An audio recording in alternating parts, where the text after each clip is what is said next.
listening to the Northern Hunter Podcast, home of all things hunting, fishing, and outdoors in Alaska. All right, everybody, welcome back to the show. My name is James Payne. We've got Mo on the controls today. Chris is here, obviously, and Dalton is back from guide camp. Welcome home, buddy. Thank you very much. It's good to be back in the land of the sun all the time. In running water. And it's 90 degrees here. And running water, yeah.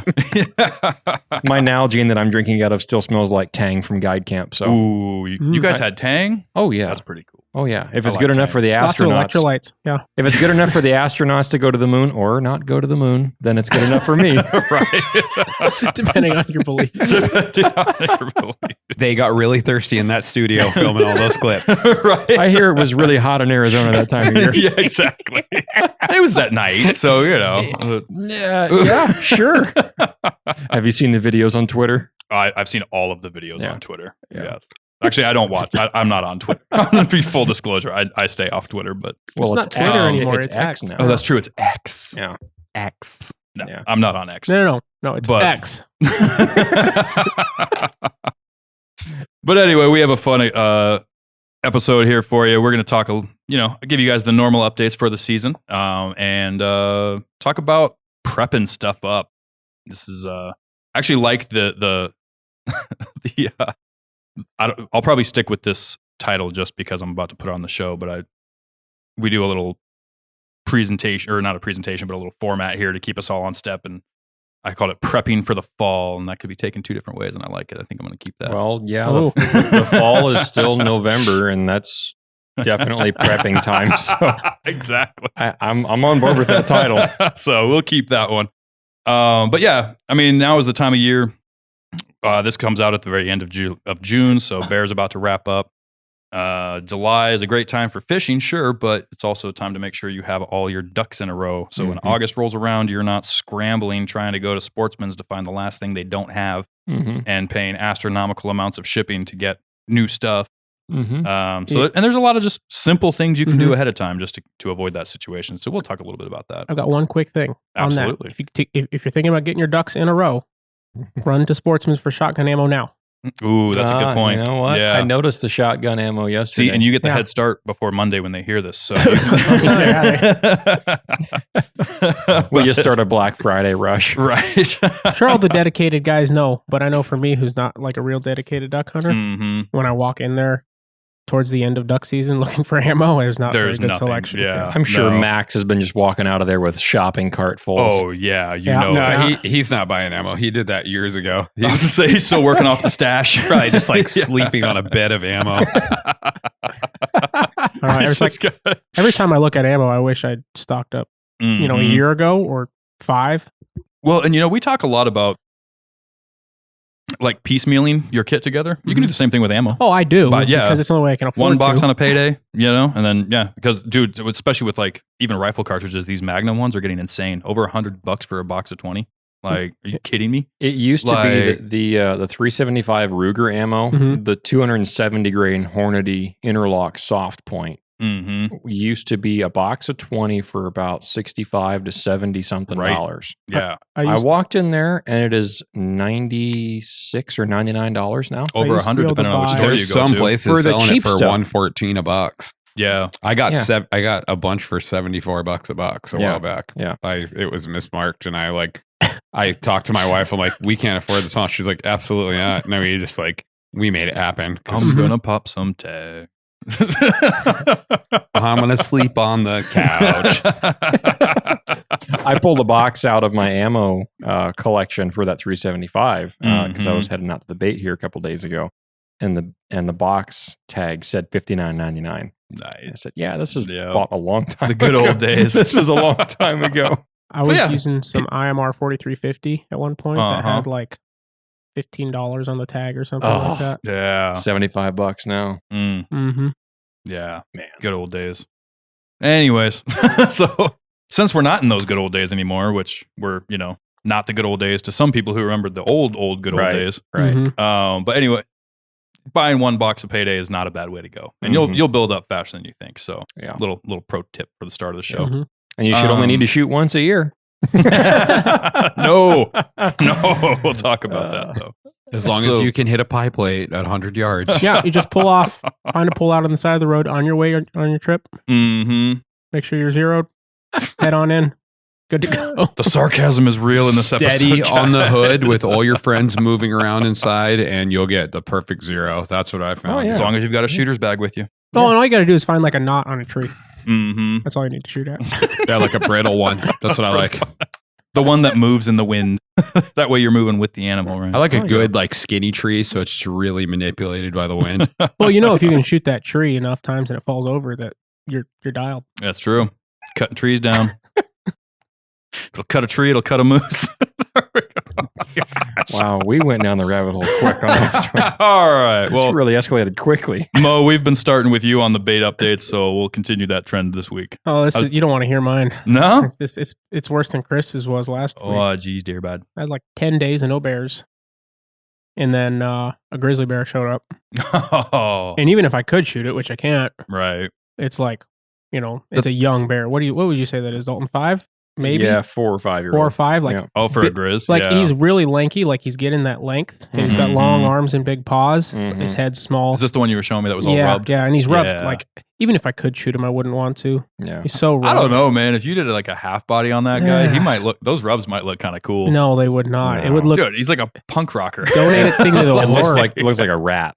Like, here's my parvo bear. right, right. Right. There's a story there, though. Come on. There are many like it, but this one is mine. You know, Yeah. I actually have the skull at home for that wolf I was telling you guys about last week. With it's all kind of blown out. It's got some clay in the jaw, kind of holding it together. Yeah. That's one thing. A pear with only half its hair Come on. is not something I want. There's a story and everything. But, you know, that story is personal. So if that's not what you want, then that's not what you get. The next Yeah. guy will shoot it down the road somewhere. You can shoot it. Yeah, I would. You could be like, this is my bear I shot, my grizzly shot That's- out of season. That's I'll never forget. It's one less. It's one less out of the population. If do it for population control, bro. Oh, boy. How about you, Chris? What have you been up to on the baits? Oh, dude. Oh, well, yeah, I want to talk about a rabbit hole. So, Carlito and I, baiting just has not been panning out for me this year. And I say that, but I mean, honestly, if I stopped right now, I'd be good to go. Hey, I got Chris. a good bear. You should. Yeah, I was going to say you shot one of the biggest black bears you may ever shoot on your bait this year. I wouldn't say it's not going well for you. No, I know. I haven't been out as much as I thought I was going to. Yeah. And it seems like there's like some glitch where I Mhm. don't make it, or so me and Carlito, we got our baits. We set up like 30 days ago and never went back. Mhm. Right.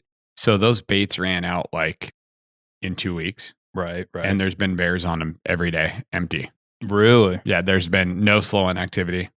So we had one that just completely bone dry, not an Mhm. ounce of food. Bears in and out of there all day long, all hours of the day, 80 Yeah. degrees. I'm like, you got to be kidding.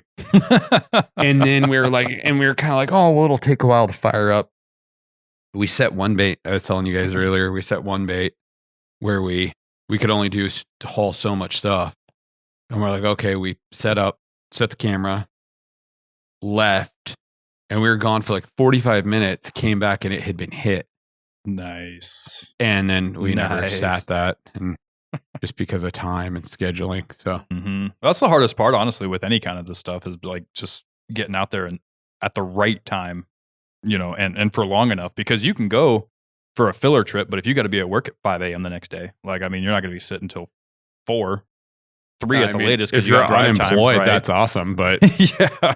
You got a family relying on you and stuff like that. And that's, you know, that's the reality. I mean, you can brush stuff up on TV shows and make it look all cool and fancy, like it's, oh, this is so easy, but like, you know, for the blue collar guy that's just trying to get this done, you know, the real guys, it's like, man, like sometimes work, family, anything like that. Hunting comes TV first. never distorts real. I know, right? Come on. Watching a 2-week hunt in 30 minutes. Come on. There's obviously not. Yeah, don't get me started on that.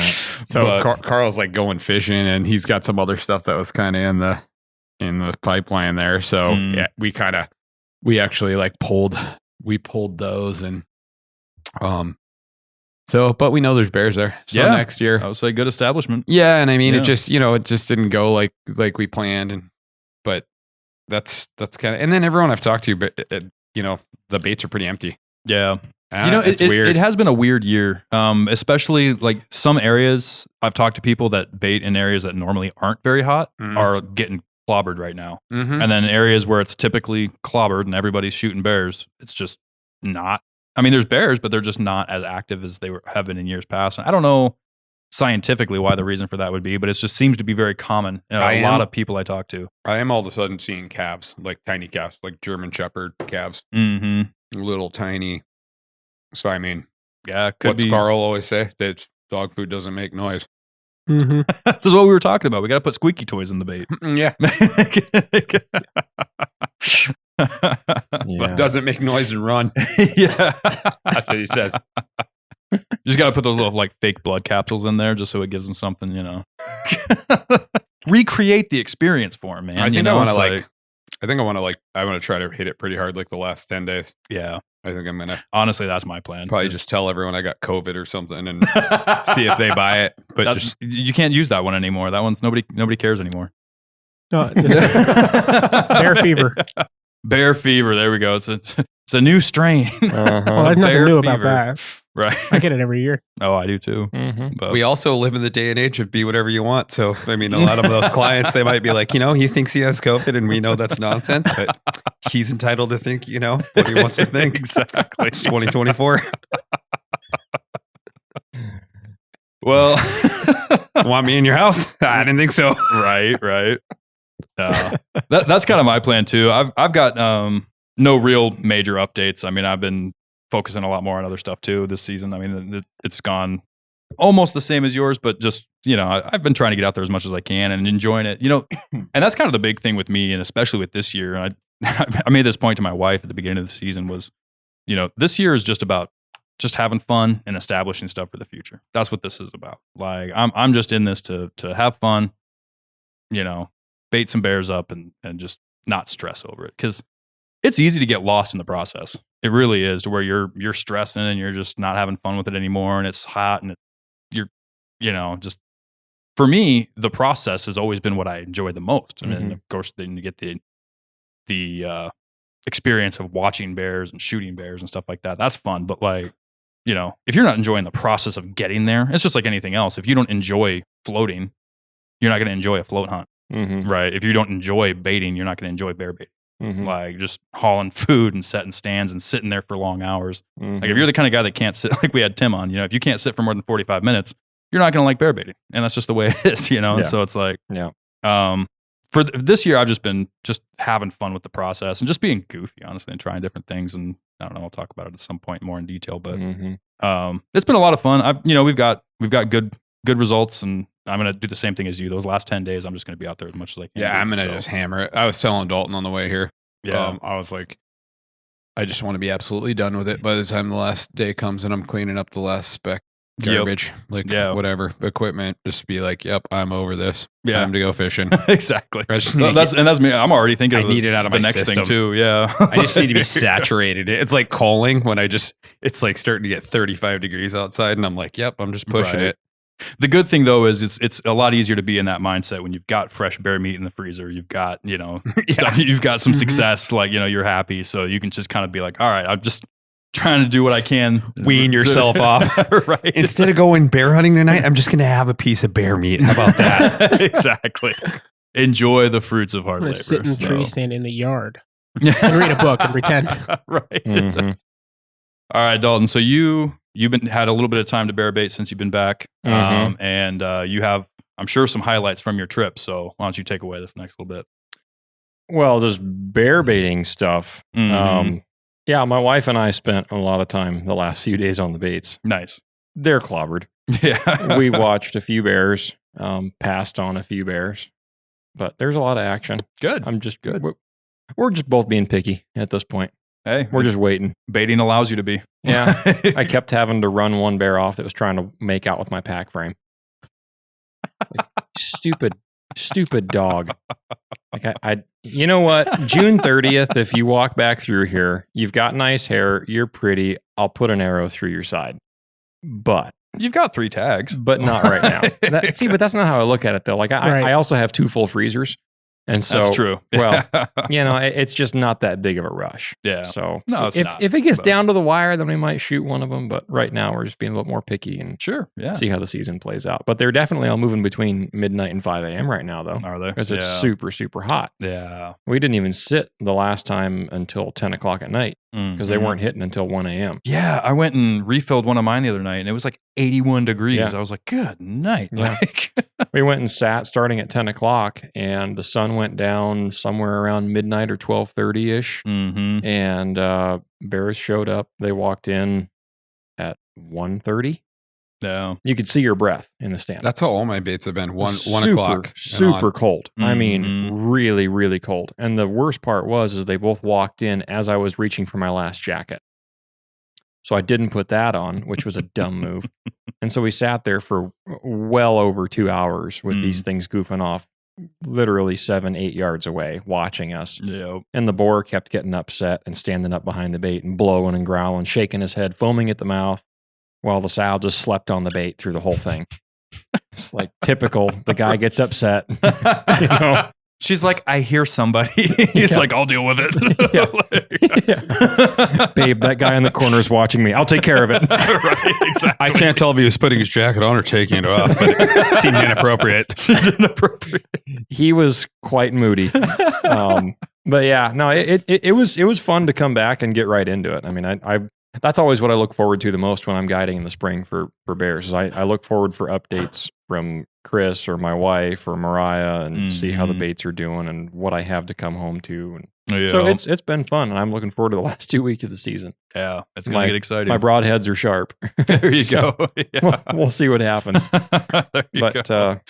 yeah, spring bear guiding was spring bear guiding. Mm-hmm. It was decent weather overall, but we got a lot of wind this year, Okay. which made that really affects bear hunting almost more than rain does. yeah. For what it's worth, if it's raining really, really hard, we don't usually have good luck with the bears. They're just not out in the open as much. Sure, It just seems to yeah. be how it is. I'm sure if even it's- on the coast they've learned to just wait it out. Well, yeah, and Yeah. there's a difference between a solid sprinkle, like when you look through the spotting scope or through your binoculars, and you can see like a moving mist, but it's not just gushing out of the sky. There's a difference there. And when it's just light rain, yeah, they're Mhm. moving, obviously. Yeah. But when it's just pouring rain, but we didn't get a ton of just torrential downpours, at least for the first half of the season, but we got a decent amount of wind, and the wind really affects where you can hunt and even if you can hunt that spot. Mhm. Because if it's unpredictable wind, then it's blowing into where the bears are, and so you don't want to be in a position to have your scent blown into where they're at, Yeah. because then they're going to smell you and they're not going to come back out. Do you guys get a lot of swirling wind with the terrain you have down We there? did this year, yeah. I That's mean, rough. at least in the spots that I hunted, we did. Mhm. There was one spot where it was pretty predictable, but yeah, it was just swirly. And Mm-hmm. places that usually all right, the clock strikes 8 and it's going to switch and it's going to come down instead of going up. And so then we can move into position and hunt for the night. And there were some nights that we couldn't even leave the tent because it's still blowing in there and we can't go. Mm-hmm. Even if we saw bears, we couldn't move after them. And that happened several times. Oh, there's a shooter. Yeah. Can't do anything about it. He's only X number of yards away, but we can't get any closer. So, yeah, but it was good though. We killed some nice bears. Good. Clients were good. Clients were fun. A lot of good times. Did you guys get on any tanks? We did. Like notable tanks? Yes, Yeah. quite notable. You allowed to talk about it? No. No. All right. I'll show you guys off the air, but yeah, there was some monsters. Good. One in Good. particular. I know you've told me of, Yeah. of monsters before. Uh-huh. We got one of them. Did you? Good. Yeah, Good. I saw one of them that I've showed you pictures of live in the spotter. Mm-hmm. I saw him again this year. He's still kicking, huh? And he's bigger, Nice. and he got away. I was Why he's big? 5 minutes from killing that bear with a client. Mm. 5 minutes, if even that. He just walked up in the trees and disappeared, Yeah. laid down, gone. But there was a huge windstorm in there this winter. It snapped off huge spruce trees. Really? I'm talking like 80, 100-foot trees in some spots, snapped off halfway up. Whoa. And I'm not just talking about like one or two of them. Like you look across the hillside, it looks like it was logged halfway up the tree. No kidding. It's incredible. I didn't even want to know how fast that wind was going this winter. Oh yeah. But it blew some serious stuff down. And that's one of the spots where he was. yeah. And so he had a lot more places to disappear this year. I would say that creates a lot of cover on the yeah. ground. Yeah. Yeah. And they love that kind of stuff. Well, and I know this is not anywhere near where you were, but I have a lot of friends down in Anchorage that I Mhm. work with. Same company, different departments, right? Yeah. And then I know this winter they had insane windstorms off Yeah. the coast down there. So I assume it probably hit everywhere off the It coast. probably honestly. was the same system at some point. Yeah. I would think it has to have been over 150 mile an hour. Has Mhm. to have been. Yeah. Well, and I think Anchorage had like record breaking snow this winter too. They did, So, yeah. Again, like They did. not the same area, but Yeah. if it's on the coast, it's Yeah. so it wouldn't surprise Yeah, me. I don't know how much snow we got down there this year, but if it was a lot of heavy wet snow, which it is when it snows there, and then you get 100-mile-an-hour plus winds, Yeah. that'll break some trees. Nice. But yeah, overall it was a good season. Good. I'm already going through gear lists for the August startup, which is Yep. fitting for our topics today Yeah. because I've got 2 lists on my phone. Get this, get a spare of that, get a spare of that, and Right. yeah. Well, that's actually kind of what brought this topic to my mind. Is I was like, this is like I'm doing the same thing right now. I'm like Yeah. starting to break down everything for what trips I have planned and everything, and it's like, Yeah. yep, it's a good thing to talk about because Yeah. You want to buy it now before it says out of stock, no back order. exactly, Yeah. exactly. Well, back order doesn't do you much good 2 weeks before you're leaving either. So Yeah. right? Exactly. Yeah. Before we move on though, talk about the bullet you had loaded up for that trip. I shot the 270 grain shock hammer out of my 375 Ruger. Mhm. That's the one Steve was talking about that had a little bit more meat on the Mhm. face of it, right? Mhm. Yeah. The meat plat is a little bit thicker on that Mhm. one. They designed that one for buffalo. Right. Yeah. They had shot some water buffalo with previous iterations of the shock hammer, I suppose, out of the 375 on the water buffalo in Australia. Mhm. And they were seeing it open a bit too early in that really, really thick hide of the water buffalo.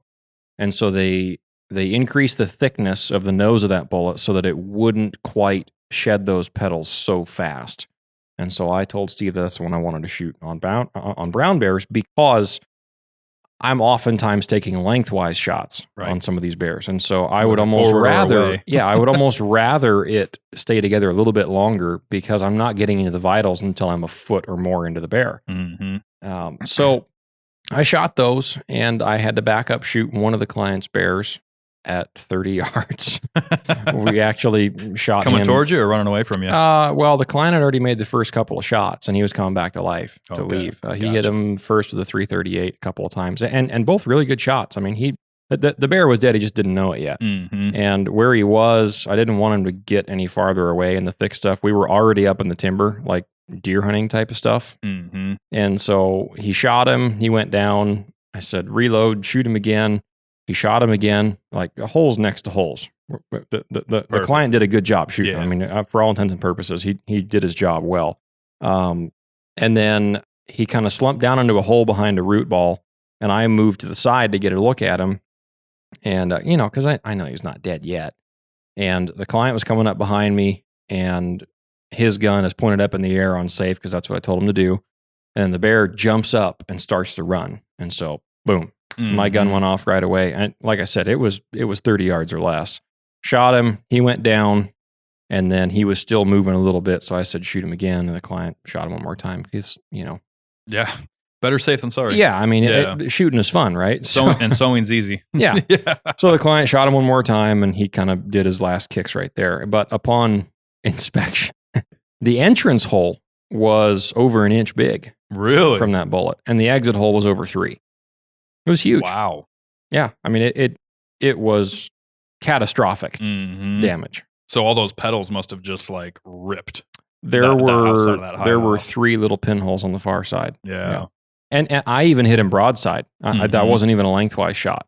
Wow. So it just broadside shot, and it still opened up and dumped the petals Mhm. and blew a 3-inch hole out the far side.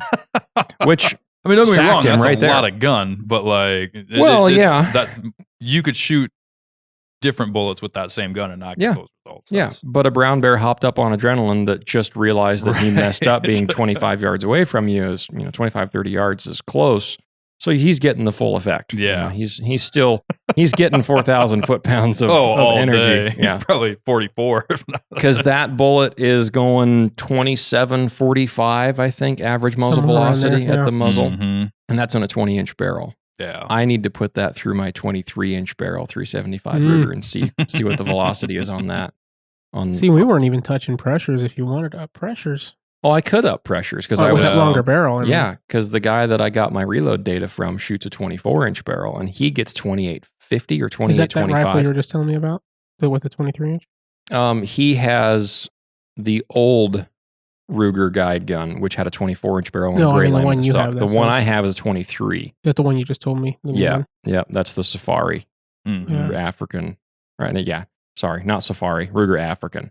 It's the same caliber as my guide gun, but Mhm. it's got the walnut stock and the blue barrel. It's a pretty gun. It's a beautiful gun. They're not as worried about rain over there. Yeah, well, I carried it in the bear bait, so Or There you freezing go. and thawing. Right. Yeah. You know a good way to beat up a walnut stock is to carry a gun to a bear bait. That's a Mhm. good way to beat up any stock. Mhm. Yeah, but with the laminate and composite, like you can wipe them off. The walnut ones just Yeah. I would say you should see the stock clean on up my as easy. 45-7. that 30-30 I've been carrying to the bait. Now it's a 40-year-old gun, and the stock on that thing, I feel so bad. I'm like, this thing had seen nothing Yeah. until I decided hauling it into the woods. My 45-70, I've got the Henry all-weather, so it's got Oh, yeah, that there you black laminate Oh yeah, Right. stock on it. it's Which got like a I bunch was of white lines on it. Now. Yeah, it looks like it's been all scratched up because Yeah. it's all white Yeah. lines. I'm like, man, Yeah. like, it's kind of cool, but like it just it's gives it character. really Yeah. shows off any brush beating. But that Yeah. Ruger African has the real thin red rubber pad for Mhm. the aesthetics Yep, I of it, remember that. right? I also took off the muzzle brake and put on the thread cap. Mhm. On top of that, the African with the walnut stock is much lighter than my guide series with the Yeah. Hogue stock. So no brake, which my guide gun doesn't have a brake either. Right. But no brake, way less weight because there's They're no scope on it. skinnier too. It's a lot skinnier Mhm. and very, very little for a recoil pad. It punches recoil well above its weight class. All those things combined. I shot it just a few days ago, just for fun, and it just You're just carrying that as a backup right now. yeah. I'm just carrying that into the baits. Yeah. Which on the one that we've hunted before, Chris, I might shoot one in there with it. If one's being picky about a shot with a bow, then I might just say, you know Right. what, James was talking it's about over. James was talking about his 45-70. I had that brand new 45. I don't know if I carried it. I think I might have carried it in when you and I went in, No, but I carried it in there like one time and it was smoked. oh really? Through into our bait. Oh yeah. Yeah. And I was Just like, through all cool. the willows. Like it was just smoked. And then I caught one of my buddies gave me the like one of those AR style handguards for it. Oh, yeah. really? And it's thick and it like I like it. You can put a light on there or whatever and get silly, but then I boy. scratched the crap out of that thing. So whatever. yeah. But I'm like, it looks like I've been like hunting that gun for like Yeah. 10 years and it was one Just walk into one that trip. bait, dude. I'm a pretty big sure that's when you and I advocate. went. I'm a big advocate of having that Ruger African at the bear bait. Like I like carrying that gun. Mhm. It's really light. I don't find that the 23-inch barrel is too long, and I just left the No. iron sights on it. I don't have a scope on it, so it's fast. Are they it's, adjustable irons? Let me ask you that. it's just the normal Express Ruger Are they? iron sights. Yeah, That's my only complaint with It's those, dead is on. They don't do the elevation adjustment. it's dead on. Yeah. Yeah. I'm assuming at 25 yards it probably Yeah, but is, out or to even a- 10 yards. I mean, yeah. if you can't shoot 100 yards with irons with a little bit of practice, Those No, it's not aren't that, it's really that good you're- 100-yard irons. No, aren't they? No. they're more like a ghost ring or something. No. No. And the problem is No, they but- don't give you an adjustment for Mhm. your elevation. Yeah. It's only left Oh, right okay. adjustment. So you Yeah. have what you have. And so Yeah. you've guys got to go to the range and figure out, okay, Yeah. where is my spot on That's a lot of work. I've done it with mine. It's Yeah. annoying. And it's less that it's a lot of work and more that it's a lot of ammo. 'Cause it's not cheap. I've never had For to 20 adjust rounds. those iron sights. Yeah, On- mine are so far off. It's crazy. Really? Yeah. On your 375? Well, okay. They're not off for the 75 yards that they're intended for, Yeah. but they're off from where I'd like to set them, which it's, I would like to have seen a little bit more customizability out of that gun. Yeah, but you got to think about what the design for. It's a brush beater. Yeah, it's a So- gun that I paid money for. I want to be able to adjust Yeah, it the way I but want it to. like I carry that 30-30 through the wood. I wish it didn't have an adjustable sight because like I worry that thing's going to Mhm. pop apart and I'm going to lose a piece and then it's Mhm. unusable. Yeah. Hmm. right? A brush beater with a, a sight. Well, see, I used a 4570 Marlin as my brush beater for years, and I never had the sights move on me on that. Well, but you don't have the traditional spring-loaded little saddle horn. That's what I see, and that's what most of those are. Yeah. So they probably just said, "Well, forget this. Solid." My 375 is like brand new. Yeah. Brand new. Mhm. So I was going to shoot it one day, and my buddy was like, "Oh, shoot mine. Try mine out. It's the same thing. I haven't even shot mine." Mhm. And I'm thinking about selling it right now. I'm almost 100% on board with it's going bye-bye. It's going out the door. Why? I'm building a custom, and I'm going to build it lightweight, and I'm going to can it. So I shot my buddies of someone that we all know Okay. loads 185 Mhm. grainers in Mhm. there. Oh, yeah, He's yeah. getting 3,100 FPS. Are you thinking about having him build you the gun? I don't know yet, but they're so with a 24-inch barrel Mhm. in a can, you're like a 7-pound rifle, Mhm. Yeah. no recoil, Yeah. no noise. Yeah. Yeah. Like, and I you're mean, probably and- shooting 3,000 feet a second well, plus. you're 31. Yeah. Yeah. And I mean, It'll obviously, kill that's not what anything. that's intended for, but No. it's nice to Yeah. know that you have that ability, right? That Oh, yeah. versatility. But I've like, James and I were having a conversation, I don't know, what, last week, 2 weeks Yeah, ago. something like that. Yeah. And I kind of like, they're so awesome because they're such beautiful guns and they're so reliable, Mm-hmm. but they're not very customizable. Yeah. They're very like, you know, Very workmanlike. we could get way in the weeds here, but even the thread pitch at the, the end thread of the barrel pitch is like- is a Ruger I exclusive. broke your thing, heart on but- that one. Yeah, you did. Because, well, and I got my heart broken too because you can't just can that.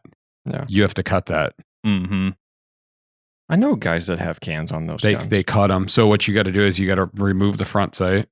So that's like tacked on there. I know right? at least one guy that has a can they just put direct on You there. can get an adapter for You it. can but get it's- adapters. It's, Oh, you got to okay. like go Mhm. through this Yeah, whole thing. yeah. Yeah. And then so- like the thing about that is what a pain. Yeah. Mhm. And then you still have to get rid of that front sight. You can't retain that front See, sight. but for me though, a bear gun that I'm going to be going on my hands and knees through the brush with, I'm not putting a can on it.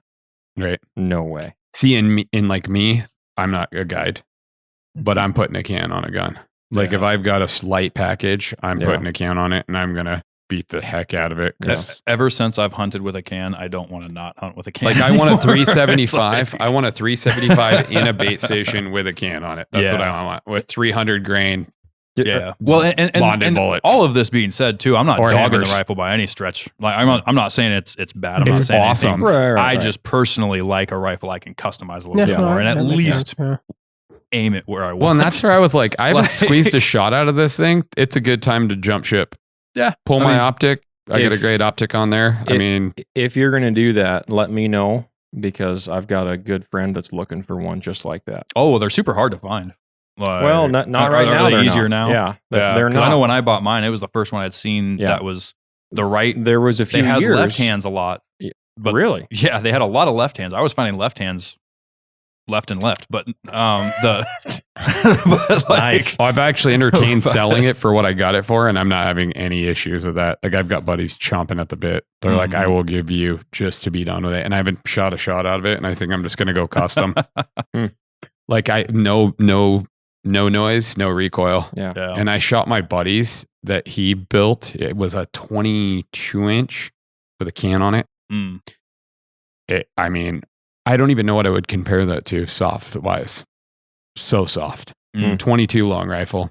Just Oh, done. no. That's because you're shooting a 185. No. And you're only The shooting at 185s will kick you harder than like a 300 Right, but it's grainer. because of how slow he's shooting it. 3100 is not fast out of that gun for a Right. 185. like, I mean, like, yeah. Yeah. But to just not, I I think mean, it is. I would say that's pretty good. Yeah, For that's- that. I mean, that's I You're think not you going to get a lot more out of it. With the right powder, I think you I don't think you because of get its- much more out of it. you got an H&H or a Ruger. Ruger. A Ruger. Ruger. Yeah. I mean, it's a Oh, very not an efficient cartridge. H&H. Don't get me wrong, but it's just like You're not going to You're- get much more than 3,100 feet a second. yeah, you're And- not. and It's that's not not. what It's it's not for. a hot rod. No. No. It's not built for that. Mhm. No. But personally, for me, I like the express sights because Mhm. they're simple and they're extremely durable. Right. Yeah. Super, super hard wearing. And the idea behind those particular iron sights from Ruger was if you're using these, then you are 75 yards or 50 yards away. Sure. And they are spot on for that. Like I said, Oh. I've never had one be off when I've bought it, Right. Yeah. but if you're looking for a gun with iron sights that you can break a scope and then still continue your moose or grizzly bear hunt in the mountains, that you could potentially shoot with like a Williams 5 peep sight style of peep, you can shoot a good Williams 5 with the right front pin out to 200-300 yards. Oh yeah. If you've practiced with it. Yeah. I think it's Gunworks now even makes a like a custom dial peep with built-in yardage, so you can dial the peep up and down. That's cool. They built that for muzzle loaders, for all these Yeah. high-tech muzzle loaders because a lot of the in the state states that laws say won't let can't you put- use scopes. Yeah, it's Yeah. illegal to put an optic on it. Yeah. Yeah. So now you've got a peep sight that you can literally dial to 500-600 yards. That's pretty sick. Yeah. Well, and I've shot distance with iron sights. Yeah. It's not that it can't be done. It's just Yeah. I like to be able to customize it for what I want to do with it. Right. And sure, at 75 yards and closer, if you're buying Yeah. a gun for that purpose and Right. this is the gun you buy, it's Right. going to absolutely serve that purpose. Yeah. I like versatility. Mhm. And so I'm still probably going to keep mine and I'll Right. keep it forever because Yeah. it took me forever to find it. And I'm just not, I want to I'm emotionally attached to it at reliable. this point. They are as reliable as a gun can get. Well, Right. and that's the thing too. Customization, like you can get a pretty good action and a pretty good right, but it's hard to beat that Mauser action. Like I mean, that's that's undisputable. Yeah. Yeah. For Yeah. me, I could sell that gun, get my discount, Mhm. and build a rifle for the cost of that. Like, Right. and I'm kind of like, oh, and then I can just have like something that's soft Or- recoiling or- and not a lot of noise. Or That's you could just buy a bunch, cry a bunch, and keep that one and build the custom. That's the hardest part is when you realize you can afford the custom. That's when it's hard to turn it down. When it's out of your price range, you're like, no, dreams. Well, you I'd know, love and to, it's- but that's like, It's fun to like. We all do it. We all love to geek out on reloading and Mhm. calibers and stuff. But like a good buddy of ours says, don't buy something and try to make it what it's not. Just buy what it's not. Mhm. Yeah. And I mean, it's like Sure. Yeah. I'm not into like sitting and manipulating something so much. Like it's like Yeah. just go buy what it's not. Right. Mhm. Like you Right. bought like it serves a purpose. It fills a niche, right? Like Mm-hmm. and that gun. I mean, I agree. I would like to. You know what's funny is even like a 20-inch custom Mm-hmm.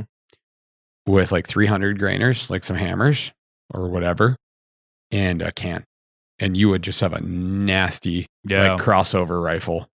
Oh, You yeah. would. I mean, you could. And it would be no longer than a 24-inch barrel with a muzzle brake on it. No. Yeah. And I know everyone has their like length issues and what they look at for a compact rifle. I carry a 26-inch barrel into the bait. Mm-hmm. I always have. It just Yeah. doesn't bother me. Right. That's and honestly, I would say that above almost all other things is like a personal preference thing. Yeah. You know, there is Yeah. a point in time like at Willows, like there's just no getting around it, right? Right, Like, I mean, right. you just can't carry the 30-inch rifle with 24-inch barrel, Yeah. 9-inch suppressor on the end of it. Yeah. It's just not going Yeah, you're not trying to carry like a match But- rifle, like a, right. like a- yeah, Right. you're- But, you know, like a Right. PRS but like within your setup. standard like Yeah. hunting, 26-inch, 24-inch, 20-inch, like user preference, and Yeah. and that's kind of a beautiful thing about rifles is this adult Legos, man. You can just play with Yeah. it. And like Yeah, I hear exactly. guys just get hung up on like, and it's nice to have a short barrel rifle when you're in the thick stuff shooting Mhm. bears, but like Yeah. I got a 45-70 for. hauling a 26-inch barrel around with me has never bothered me. And you know what I shoot, Yep. and that thing's insanely lightweight. Mm-hmm. Guys will pick that up and they're like, "Dude, when'd you buy this?" Yeah, You've seen my setup, Mm-hmm. and it's so light. It's Yeah. but it's whole thing's like 4 feet long. yeah. But Yeah. it's My buddy's got one of those. What is it? The Winchester featherweights. Yep. And 338 Win Mag. that's And dude, yeah. what blows my mind is it's every bit as light as Is any it the other rifle. stainless one with the black synthetic stock? No, it's got a like a. I don't want to say it's a walnut if it's not a walnut. Oh, it, yeah. it looks Yeah. more like a walnut. Yep. Yep. Um, That's the featherweight. Yeah. And then it's like blued. Those are super light. Super light. Yeah. And for a 338 Win Mag, it don't kick that hard. Really? Yeah. Like for the weight, like I would expect it to absolutely maul. I had your a buddy shoulder, with but- one of those in 30-06, and it was shockingly light. Yeah. Like for a wood stock I know. rifle, shockingly Like light. you look at it and it's kind of unnassuming, and you're Yeah. just like, oh yeah, it's another rifle. But But you then pick you- it up and you almost throw it over your shoulder. Yeah, You know? It's yeah. like- You pick it up and you look at how trim the fore end is and how it's actually beveled where you grip the fore end of the stock. yeah. And like they removed a lot of unnecessary material on the stock to Yeah. make it that light. Yeah. It's actually a very nice Yeah, it's little super rifle. Slick. So Yeah. if you're listening, Clave, I'm jealous of your rifle. I've been on the 4570 kick lately again. Like I picked mine up the other day. I pulled it out and I was like, I want to go kill a bear with this. do it. And that thing's Do handy. it. Yeah, It's super it is. handy and it's quick. Which one do I you like have? that. I got one of the old. It's one of the old Marlins, the 1895. Yeah. But it's went down to what's the place down there in Anchorage where they customize them? Yeah, I know what you're Wild talking West. Yeah, it stayed the night there for a few nights and got a makeover, and it's not a night. It's not an Oh, no. 1895 anymore. Well, it is. They Did changed. you tacticalize it? No, I They get rid of safety. I and threw they that. changed the trigger. Yep, I did all that and hmm a couple other things, and I thought about it's, ordering those parts for mine. You know, I don't like the trigger on those. I've got the Remington one. Is what you have. mine is like That's what I mean. I don't like the Yeah. trigger on mine. It is so hard to get. Like, Like an 8-pound pull or something like that. Yeah, it's crazy. Yeah.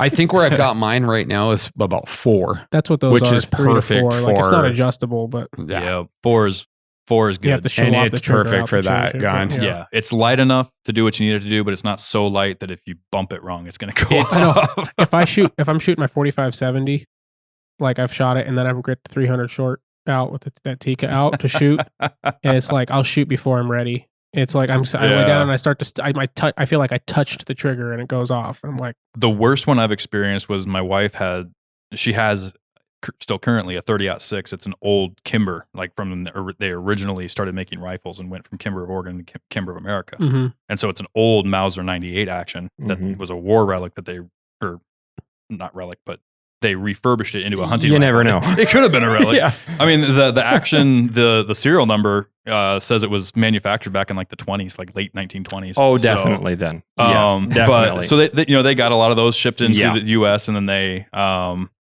they put sporterized stocks on it, new barrels and everything, and made them hunting rifles. And they were primarily sold to Alaskans. It's a huge seller in Alaska. Yeah. Because they're tough. They're that bomb-proof action. Mm-hmm. But the trigger on that thing, dude, like it was a 2-stage, and that second stage was just nightmares. Like it was you would hit that wall, and it was like 8 pounds plus all day long. I never even measured it, but it was like Wow. insane how Scales don't even go that much anymore. yeah, Time to go to the gym. it was insane how hard that second pull was. And so I upgraded. I threw a Timney on there for Yeah. you got the Timney featherweight trigger. Yeah. Just a drop in, super easy to replace, and that thing. I mean, the groups tightened up like Oh yeah. instantly. Yeah. But that 2-stage, when I would be at the range, like playing around with that gun, I did a ton of work to it and accurizing it and everything. And when I would go back to shooting like my Weatherby Mm-hmm. or a Tika or Bergara or anything like that, where I've got a trigger tech and all this other stuff, it's Mm-hmm. like, yeah, I would maybe shoot before I intended to. Yeah. Go to rest your finger on the trigger and there's no wall to hit on this one. Like I can understand if the Or trigger pull pull is through. long enough that you have time to judge whether that's a green uniform or a red uniform. Right. But Exactly. you're not exactly trying to push the Nazis back into Berlin with that rifle anymore. So, Yet. well, yeah, I mean, Or the commies out. Exactly. yeah, just change the city name. well, the commies carried that K98, Yeah. that Mauser action. The Mhm. Germans carried that. Mhm. I have one that is that was made in the Czech Republic. That's where hers was made. Yeah. way back in the day. It was an old. Oh yeah, because they got like Egyptian Mausers and yeah. Oh, there's yeah. all kinds of them. Yeah. So mine was imported to the UK from the Czechs. They made the action. England imported it and then put an English barrel on it and then stamped it as this brand. And then they imported it into the States. And now they're all over the place. They're not very expensive guns, but I took it, put it into a synthetic stock, put a Timney Mhm. trigger in it. And I've got it out still right now. It's still being worked on, having a 3-position Model 70 replica wing safety on it.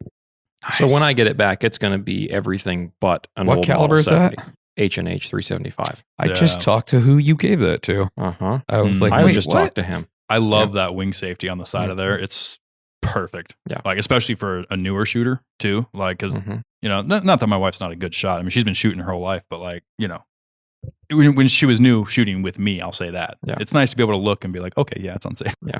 'Cause- I have a But- nice American-made early 90s production from New Haven, Connecticut, Model 70 in Mhm. 375 H&H. And the safety on that imported 375 is the exact same as the Model 70. I mean, Mhm. it is a perfect replica. It's beautiful. Nice. Yeah. So, No, those- and that's why I like the 375 Rugers too. You know, Mhm. the couple of them that I've got, it's the same safety. Yeah. Well, if I Very- went custom too, I'd get that bolt locking system Yeah. and all that. That- Like that's Yeah. because I don't want to move away from any of those features that make that what it is. Yeah. Mhm. The one thing that I'm going to do to one of my Rugers that I actually take guiding, that one with the 20-inch barrel that I've been carrying forever with that Hogue stock, Mhm. I'm going to take it down to the guy in Wasilla, and I forget the name of his company, but he I know who does you're talking about, he does yeah. belly extensions for the mags. Yeah. And you can have up to Dude, 5 it's rounds. expensive. It's like $285 to add that thing. That's $285 for me to have 2 extra rounds of life insurance in there. Yeah. That's no big deal. Yeah. I don't They remember. look I don't good. remember his. Yeah, they look awesome. I mean, yeah. Yeah. I know I have his number. We'll have to figure out what his company's name and give him a shout out. 'Cause, he does make. He also makes QD rings. Mm-hmm. Yeah. Those are reliable too. Yeah. Yeah, I actually have a close friend of mine that has like 3 sets of them on different dangerous game rifles. Nice. They return to 0. Good. I still don't have any of them, so that shows you my skepticism in it. But you know, to me, it's just one more moving part, and we're not in Africa. Mhm. We're in Alaska, and I have 1-power scopes for that I can shoot both eyes open with a red dot in the middle of the crosshairs. Exactly. But for those that want it, he also makes those too. Awesome. Anyway, Well, let's take a break real quick, Mo. all right, folks. We all know that one of the most common mishaps in hunting is damage to your rifle scope. Last year, I found the solution to that problem with the Stealthy Hunter rifle cover. It wraps around your scope and actions securely to protect it from getting knocked off of 0 or even severely damaged. Stealthy Hunter also has a glassing pad and a wide variety of supplements for the outdoorsman, such as protein powder, CBD products, turmeric, and gut health supplements. They also make a lightweight trauma kit weighing in at just 14 ounces that includes everything you need and nothing you don't for all of your backcountry medical emergencies. To shop all of their equipment and supplements, go to stealthyhunter.com and enter the discount code at checkout, The Northern Hunter, to save on your order today. All Stealthy Hunter equipment is proudly made in the USA.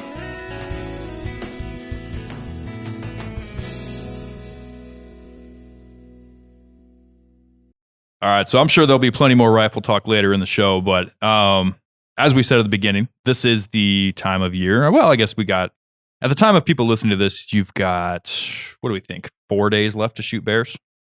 Something like that? 4 days. It's not that bad. Yeah, it's at the end of the month, isn't it? Well, It's not that end of the month. No? They got a week. Oh, you got a week. yeah. Well, almost. You got like 6 days left to shoot bears. So enjoy that. But after that, that's the time to start prepping your stuff, looking through things, making sure you got everything you thought you put away last year, making sure you put it away where you thought you put it away, and making Yep. sure it's going to survive the next round of torture and abuse. Or where your wife put it away and thought you Mm, thought you would find it. Exactly. Huh. That's why you do this at the beginning of No. July instead of at the end of July or even like the night before you leave. So Mhm. one of those, we got a bunch of stuff on the list here that we'll just run through kind of systematically. But I mean, obviously the first one, we'll just go with the most basic one. What goes on your back and your legs and your body, your clothing, your layering system, your rain gear, all of that stuff. Now we all abuse, if you're like some of us, and you just like having, some nice rain gear, some cheaper rain gear. So you've always got a nice backup and it doesn't hurt as bad to buy a replacement $80 pair when you find a hole in your gear. Mhm. But do take the time to check and see if there are holes in your rubber rain gear. Because I can tell you from experience, if you wait until you're 15 miles off the road and it starts downpouring on you and you have a hole in all of your rain gear, you're not going to be a very happy camper. Mhm. So, but I would say, Dalton, you have the most experience with the variety of rain gear here. Mhm. So, as the kind of designated gear tester. Tried a new setup this spring, actually. I bet you did. I sure did. Oh, so what are your steps for like springtime and obviously going into fall? Like making sure it's all prepped up, making sure it's good to go. What kind of things are you looking for? Well, I mean, the most obvious thing is holes, Mhm. right? So you never want to wear breathable rain gear for any reason around a fire.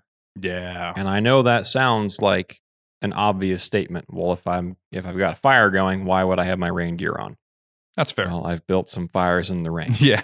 Sometimes you're trying to dry out. Yeah, Yeah. that's the whole point of the fire being there. Mhm. And you catch an ember, or you're climbing over some deadfall and you catch a stick on the inside of your thigh of your pants or something, Mhm. or you're scuffing your ankles together as you walk and you don't have gaiters over your rain pants and you wear a hole in the calf of your rain pants or something, or you've got a pack on and you're taking your pack off and you sling it around to one side of your shoulder and an antler catches it on the outside of your pack and rips a hole in it. Mhm. I've had all the above happen to breathable rain gear Yeah. and rubber rain gear for that matter. I predominantly wear breathable rain gear these days. I do have rubber rain gear that I use for some things. Like in the spring, for spring bear, when I'm in the sand all the time, I very rarely wear breathable rain pants. Most of the time I wear my Helly Hansen bibs because when I sit down, they don't fall down the back of your rear end. So I'm not getting the small of my back exposed and get water down my pants type of deal. Yep. So I wear those rubber Helly Hansen bibs a lot for spring bear. And I don't Mhm. like getting sand jammed into the fabric down at the cuff of my pant legs. I hate sand in breathable rain gear because Mhm. once that sand and silt from the beaches and whatnot, and especially some of the glacier silt, gets packed into that breathable membrane, it just never quite gets clean anymore. And it starts taking on weight, actually. Oh yeah. And you take it in and out of your pack, and then everything else in your pack has sand all over it. So I just wear just wear those rubber rain pants. Silt is elusively heavy. Oh yeah, Like you would think it's just this finite moon dust stuff, but A- it's like once it builds up in and then between it the fibers- dries, and it's in everything. Yeah. And I've even heard of that creating extra wear and tear, cutting the fibers once it dries. Oh, Because yeah. now it's Yeah. dry sand integrated into the fibers. It's like a basically. fine sandpaper. Yeah. And then over time, you wear holes and stuff. Yeah. And it's just, and on top of that, it's just a pain in the neck because it's just a mess. Mhm. So anyway, for springtime, on the beaches, I wear a lot of rubber rain gear, at least on my lower half. I mean, holes are the number one thing. That goes without saying. Holes and rips and tears. Yeah. I always carry seam grip and gear tape, whether Mhm. it's Tenacious tape or specific brand affiliated gear patches that are waterproof, stick to anything in any condition patches. Yeah. I've patched rain gear with that stuff in the field. Tenacious tape is easier to find locally. You can find it usually in Fairbanks. Beaver Sports is usually where I buy it because I hate REI. Mhm. I go to REI last if I have to go Yeah. there for anything. Don't you mean REI? Yeah. If I go into REI, I always have to ask the girl at the checkout counter which state she just moved up from because that's they're all the granola crunchers from out of state. Oh, I'm from Colorado or I'm from Oregon. Well, all right, go back. And there I go again being nice. Unless you're here to hunt. Yeah. Yeah. Which I have met a couple of hunters Oh, at sure, REI. yeah. They're just very undercover. Right. They kind of walk you over into the corner by the backpacks. Well, they got to be careful in there. and they're You like, see him looking at you from across the store Yeah, and you're yeah, like, give yeah. him the nod. yeah, they come over in the corner. Bro, do you hunt? What you need this ultralight Yeah, this yeah. ultralight sleeping bag for? Yeah, exactly. You hiking, bro? With guns? Yeah, hiking with a gun. No, there, I don't. there are some good folks. No, over there, I don't but need yeah, a pamphlet the on how to store- go to the bathroom in the woods. Just tell them it's like camping, but for men. Anyway, so I do bring some repair stuff like Tenacious tape and seam grip, and there's another glue that's like seam grip that works really well for making Mhm. patches. I've even patched waders with it. But then as far as like maintenance when you're not in the field, the first thing that clues you in that breathable rain gear might need a little bit of a breath of fresh air and like a washing with a Nick Wax Mhm. treatment, which you can also buy at Beaver Sports and sometimes Sportsman's. I Sportsman's think. has it right now. But there is usually a 2-step washing solution that you can dump in your washing machine with your breathable rain gear. And one of them is a cleaner. And then the next one, you wash it again, and it's a DWR reviver type of deal, I guess, if you could use that word. So it helps the face fabric restore its water repellency. Mhm. That's not where your waterproofing is, but that's where your water repellence is. Right. Mhm. That's where you're going to see it in the field when you're getting dumped on in a torrential downpour. That's the difference between, say, like a brand new raincoat or one that's just been washed in a DWR treatment wash. Mm-hmm. If you haven't washed your stuff, then you'll watch your face fabric change to a darker tone because the face fabric thread will actually absorb that water. And your buddy with either a brand new set or a freshly washed DWR set, that water just beads up and slides off of it. Right. Right? Just like if you get a bunch of oil on your hands at work and then you go to wash your hands, Yeah. you just watch the water just beat up and run off. Yep. You're just like water off a duck's back. That's the difference between new or just revived rain gear that you've done maintenance on. Mm. So usually after, I mean, for guiding, it's tough because I'm not washing it with that stuff in between hunts, obviously. Sure. Right. But usually after, I would say probably 4 or 5 hunts, which is 10 or 12 weeks, probably somewhere in there. Yeah. Of use in the field in heavy rain, then I'll come home and I'll wash that stuff with that Nick Wax treatment. Mm-hmm. And the same goes for down gear, like for puffy gear. Synthetic is not as big of a deal. That you just wash just to get the oil out of it from your sweat and from your skin. But with down, it'll absorb body oil and it'll clump up and lose its loft. So I say that to say, Nick Wax makes down treatment that I wash my sleeping bags in and my down gear.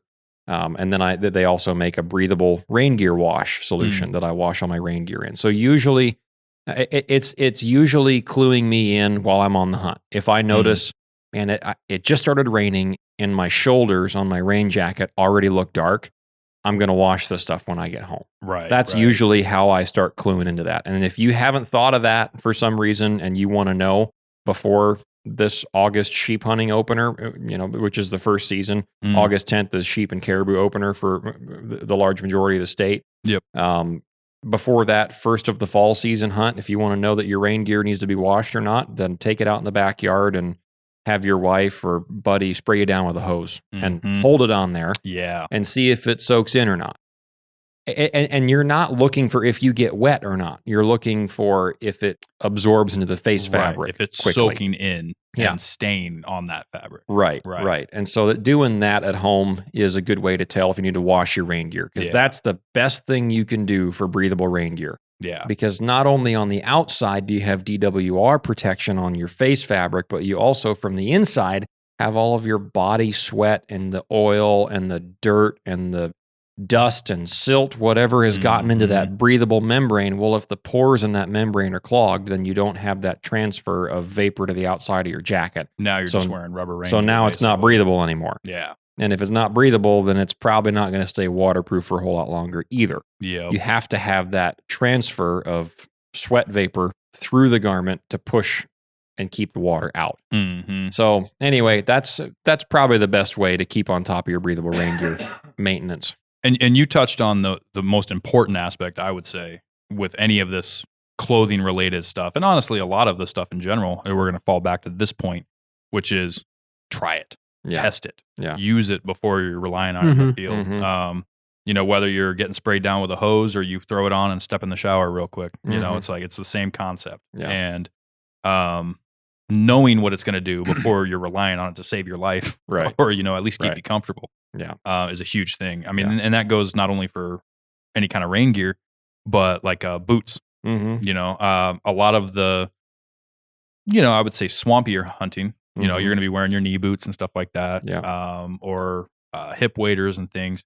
And I just found out during a little fishing adventure I went on last week that my lacrosses have a hole in them.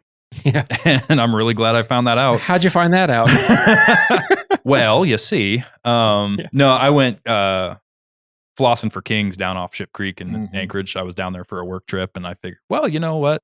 I don't really want to do anything in this town that pertains specifically to this town except something that's relevant to the outdoors. So Mhm. I went down and I rented some gear from that bait shop or the bait shack down there, Yeah. right there by Mhm. Ship Creek and in the footbridge. And great people over there, phenomenal people.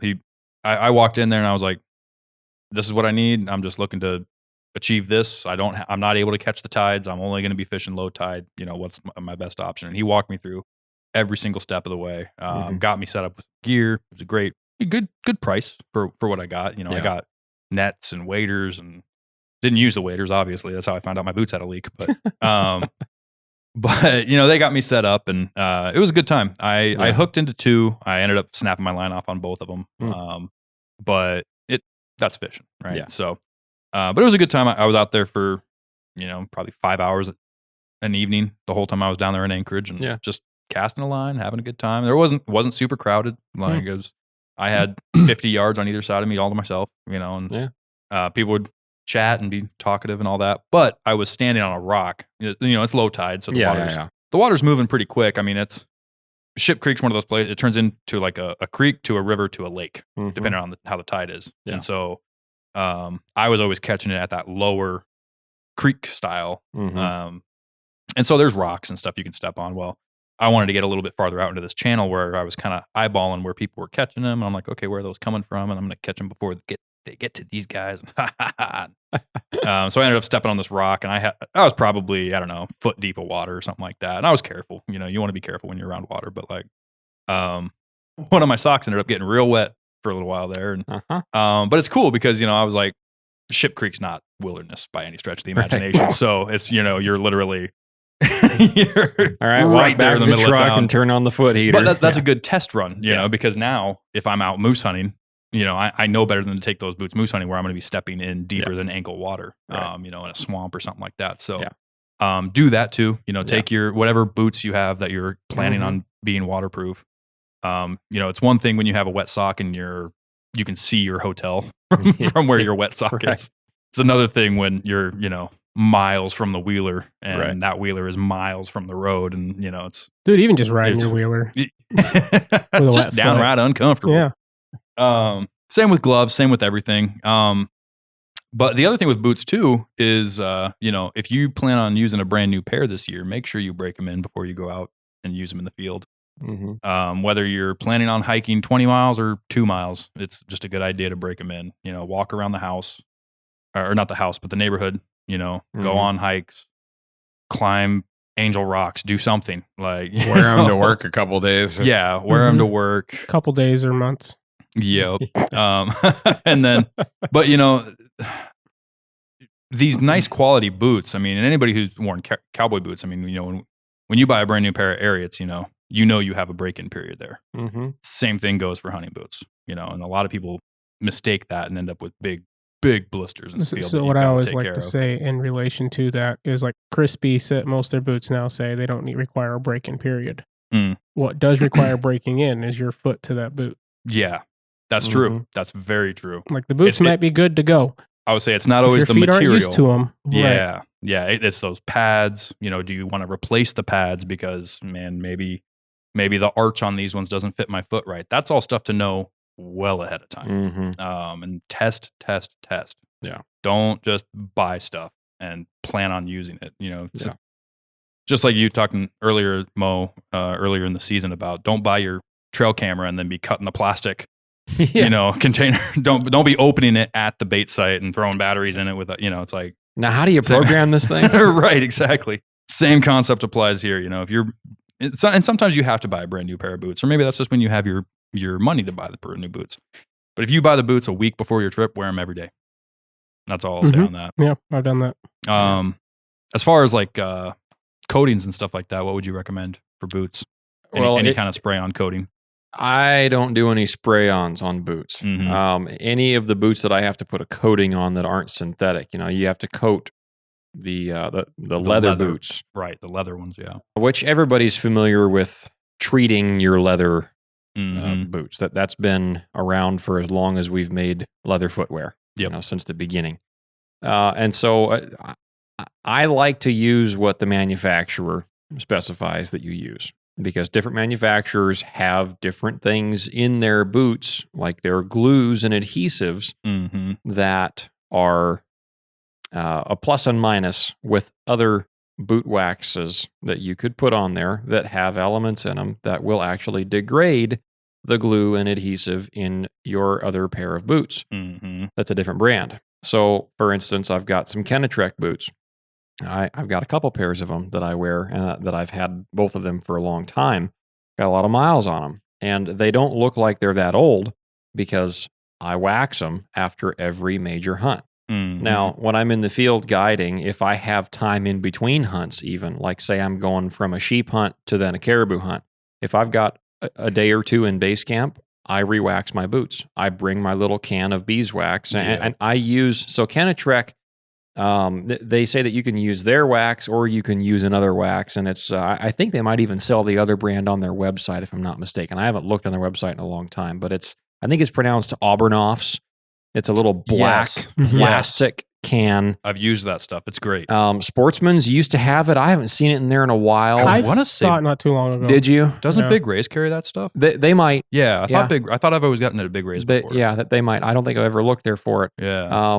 But I've got a little can of that stuff, and you just take a paper towel or like a little old kitchen sponge if you don't want to get your hands covered in wax that Used my doesn't hands come last time I off, did it, but yeah. because I that always wax put is. latex gloves on when I do it. Yeah, that's a good You idea. got me too. going on that stuff with those Briggs Yeah. dolls. Yep. Briggs dolls, right? You have the guides, Oh, the crispy guides. Yeah, where am I getting? I have he has Bristol's. brick stalls. As I want a set of those. That's why. They're Yeah. nice. I like I I them. really use do that too. stuff you turn me on to, Yeah. and it's nice because Yeah. like Snow Seal and stuff. Yeah. It's got Oil.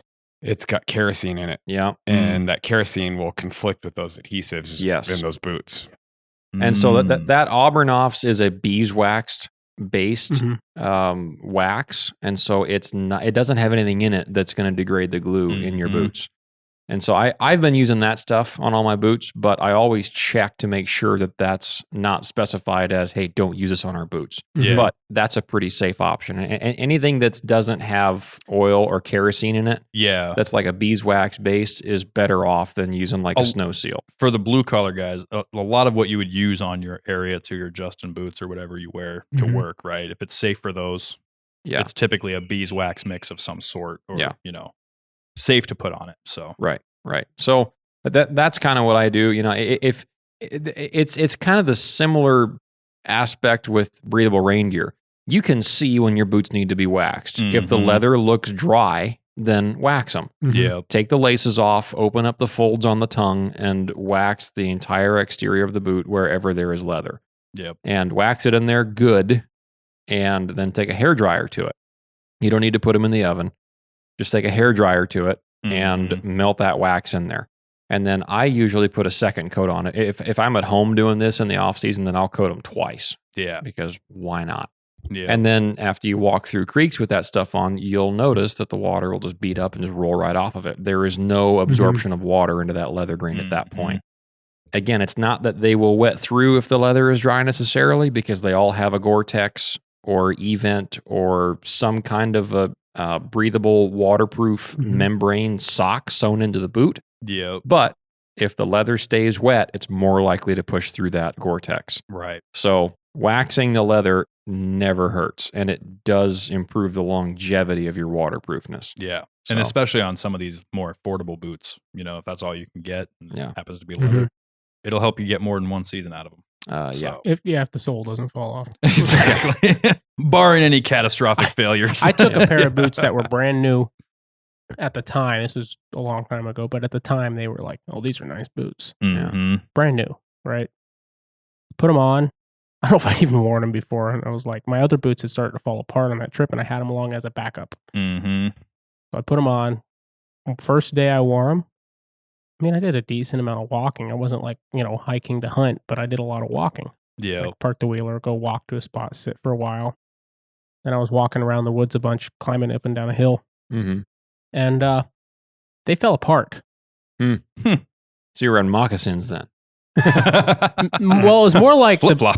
It was more like the sole fell off the. Oh. But they were like old Columbias or something. I just don't know if they were Wow. old and dried out. Yeah. You know, which was probably had something Probably to do with it because dried they were out, brand yeah. new. Yeah. But they just From hadn't a they'd been garage sale. sat. Probably. Yeah. I mean, you know what? The last Hey, you two take the wool deals coats where you I can. bought were at a garage Some sale of it- like some of 10 it- years ago, and I still wear them. Can't hate. Some of No. the gear you walk into a yard sale and how much is this brand new Sitka jacket that Yeah. your husband wore once, Mhm. right? And Yeah. $2. Yeah. Okay. Well, you take a quarter. Yeah. Exactly. No shame in finding a deal at all. But yeah. But yeah, so with your clothing layers, you know, obviously with your layering system, your base layers and stuff like that, just going through it, making sure it's not tattered, making sure it's, you know, the way you left it, the way it's, make sure you have it all, you know, especially like thermals. If you used your thermals last fall and then happened to use them for work a couple times and maybe they got washed and put with some different shirts, make sure you just have everything that you want to take on this hunt ahead of time.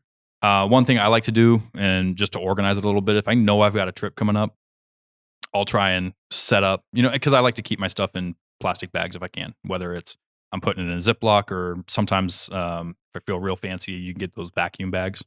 You can really vacuum stuff down. But what I like to do is I'll take, you know, my base layers, maybe a pair of socks, pair of whatever I'm planning on keeping for like one day.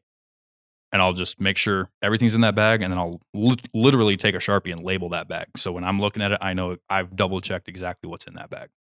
That makes it easy for me. That way I'm not constantly reevaluating everything I have in there. I know, okay, this is 1 day, 2 day, 3 day, you know, whatever, however many pairs or whatever I want to bring. Sometimes you only bring one, right? Because you're just in the woods sleeping in a tent. Like, who I'm not cares, even going right? to tell you how many clothes I go through in a season, but it's not a lot. Yeah, exactly. So, but whatever that amount is, you know, you check it once, you put it in something that you can label, and then you know you've checked it, you know you've seen it, and you know you've inspected it. We'll just put it this way: I came home from guiding this spring, and I made a laundry pile, and my wife said, "Are you kidding me? That can't be it. Is that it?" One Yeah. pair of everything. And I said, "Oh Yeah. yeah, I forgot. I'm wearing something." Nice. That was it. But yeah, a lot of the rest of it is just making sure you have, you know, you inspect what you've got, but then that also gives you a chance to figure out, okay, do I want to buy one extra thing to complement this, or do I want to change Mhm. something in my system from the way I had it last year? Yeah. But of course, the next step to anything you put on your body is, and this is true of any style of hunt, no matter what you're doing, is you're going to have a pack of some sort. You're going to have either a large pack for doing backcountry hunts, or you're going to have a pack frame. You're going to have some sort of pack that you use. Very important to double check that before you leave as well. That is one thing when you get out and let's say you're loading a moose quarter and your buckle doesn't work. It's not something anybody wants. Yeah, no, I've been there with buckle. I had a pack one time that I'd been strapping it to the top of my wheeler for bear baiting, Mm-hmm.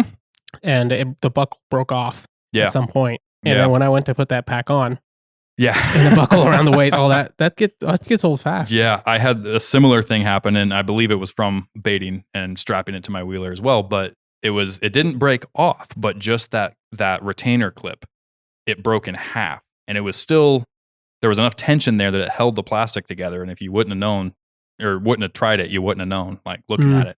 But you buckle it in together, you put a little bit of tension on it, and you just see that seam of that crack open up, and out your Mhm. buckle comes. It I was kinda stopped- absolutely useless. I kind of stopped using my rack pack for bear baiting, and I have like yard garage sale Mhm. rack packs Mhm. for that stuff.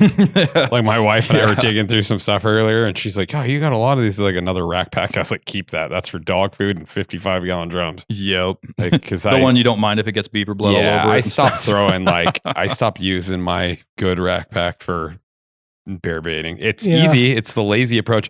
The other thing that happens too is you get lure and stuff in that, and sometimes you don't want to Yeah. smell like bear Yeah. lure Yeah, when you're trying to careful. put a Yeah. stock on something, Mhm. Yeah. and it's hard to Green get out. Kelty pack frame, $85. Dude, Yeah. it's very hard to beat that. So I like I've got the Alps one, and I absolutely love it. Those are the awesome, padding in too. all the right places. Mhm. It's your shoulders, your Yeah. hips, everything. It Kel- holds the weight Alps really one is well. pretty nice. The Yeah. Alps stuff I found wears out pretty fast.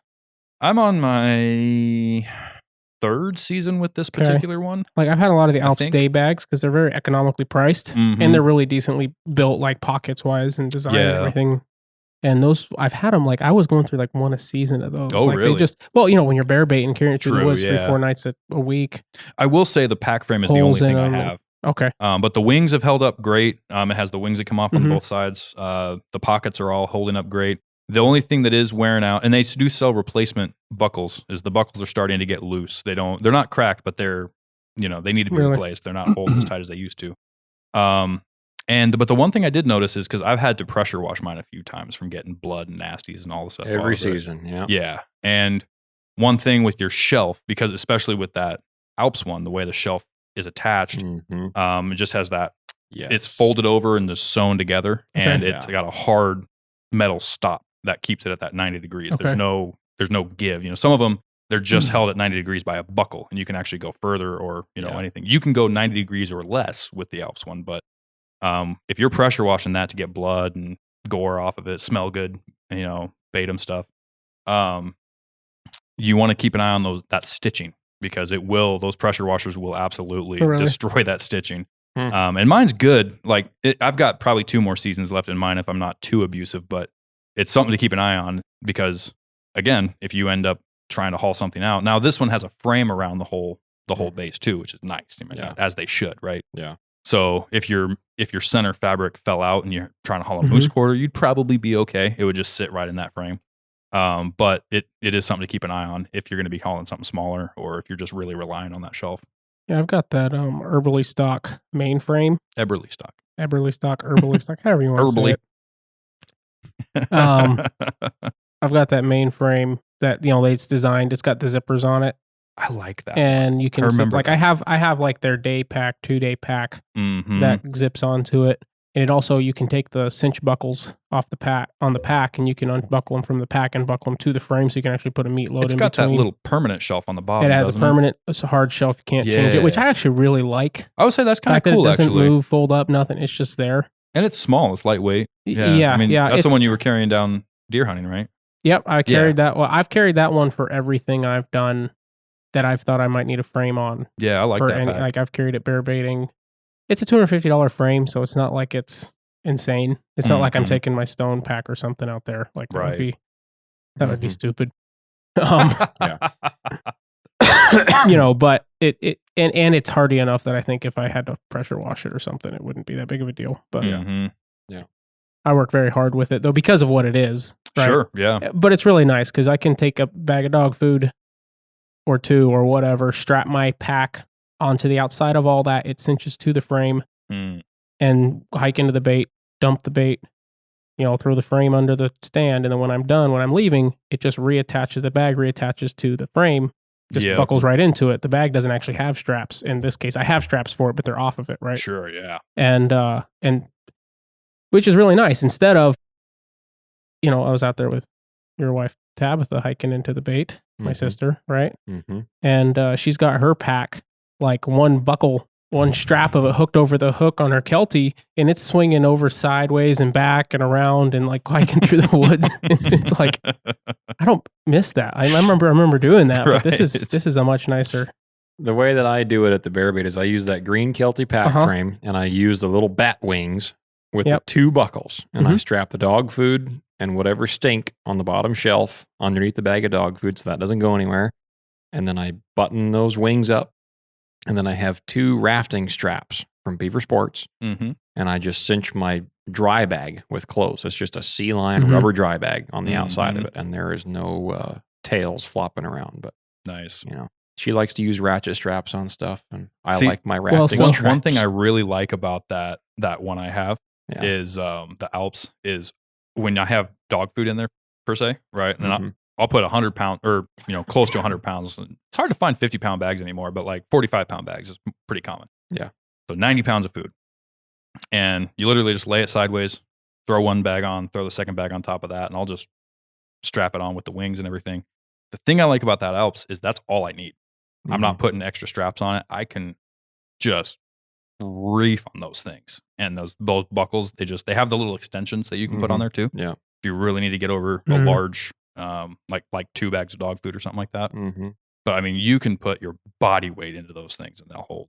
Yeah. Like, and then it's super tight. It's not flopping around left to right. You're not losing your balance, stuff like that. So, very well. That's one reason I really like that pack. Yeah. But well, anyway, we've been on bear baiting again somehow. Must be the season.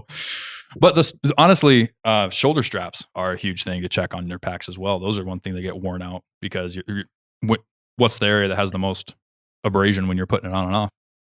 Your shoulder straps. So make sure they're connected to where they're supposed to. Make sure that stitching's good, the padding's still good, everything still check fits your load right. lifters. Check your whatever the strap is called. Your chest strap. Chest strap. Yeah. That one that goes across there. I've had those break.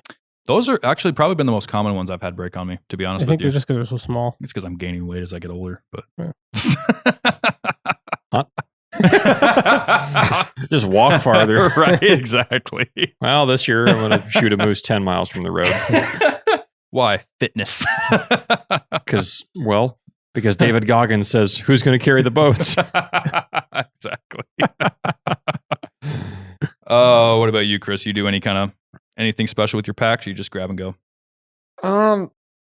I think you guys kind of covered it there. I've been listening. I rock one of those like those Slumberjack frame packs, and I run like Dalton got me going on this a while back, is like run like a dry bag. And then what's cool is you can almost like I've hauled bear meat out and stuff and hides, and so you can throw your meat in there and run that dry bag. But like checking that dry bag, because you're pulling that dry bag out a lot and setting it like on rough terrain, you poke holes in them, and that sucks because like me and Carlito, we run the boats a lot, and we're not like gentle with our dry bags at all. No. Like we throw them on the bank and they're halfway in the water still, and we don't go for shore all like of a sudden all the time. they're not Like dry bags anymore. well, yeah, you're like pull your sleeping that's bag not out, and you're like, floating. I'm so excited to go to bed, and it's just a sopping wet sleeping bag.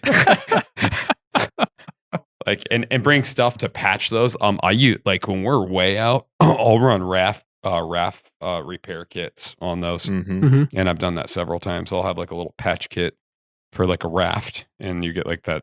Some of them have like that really bunch of extra patch material and the epoxy or the rubber cement that comes in there. And that works really well if you got to patch one of those in a jiff. Like I pay attention to those a lot. And Yeah, I had a small little big thick yellow Yukon or whatever dry bag, and it was my go kit for a moose. Yeah. Right at the time, I had like 4 sets, or not 4, but 4 of those big canvas bags. Before we had the great bags from Troy Sessions, 60-inch club, which I much prefer. They're smaller, lighter, and better. Yeah. But I had 4 of those big ones in there, plus a set of like small, like those backpack, like come in the orange sack. You can get a Sportsman's there. I had a set of those in there. I had cheesecloth. I had a tarp.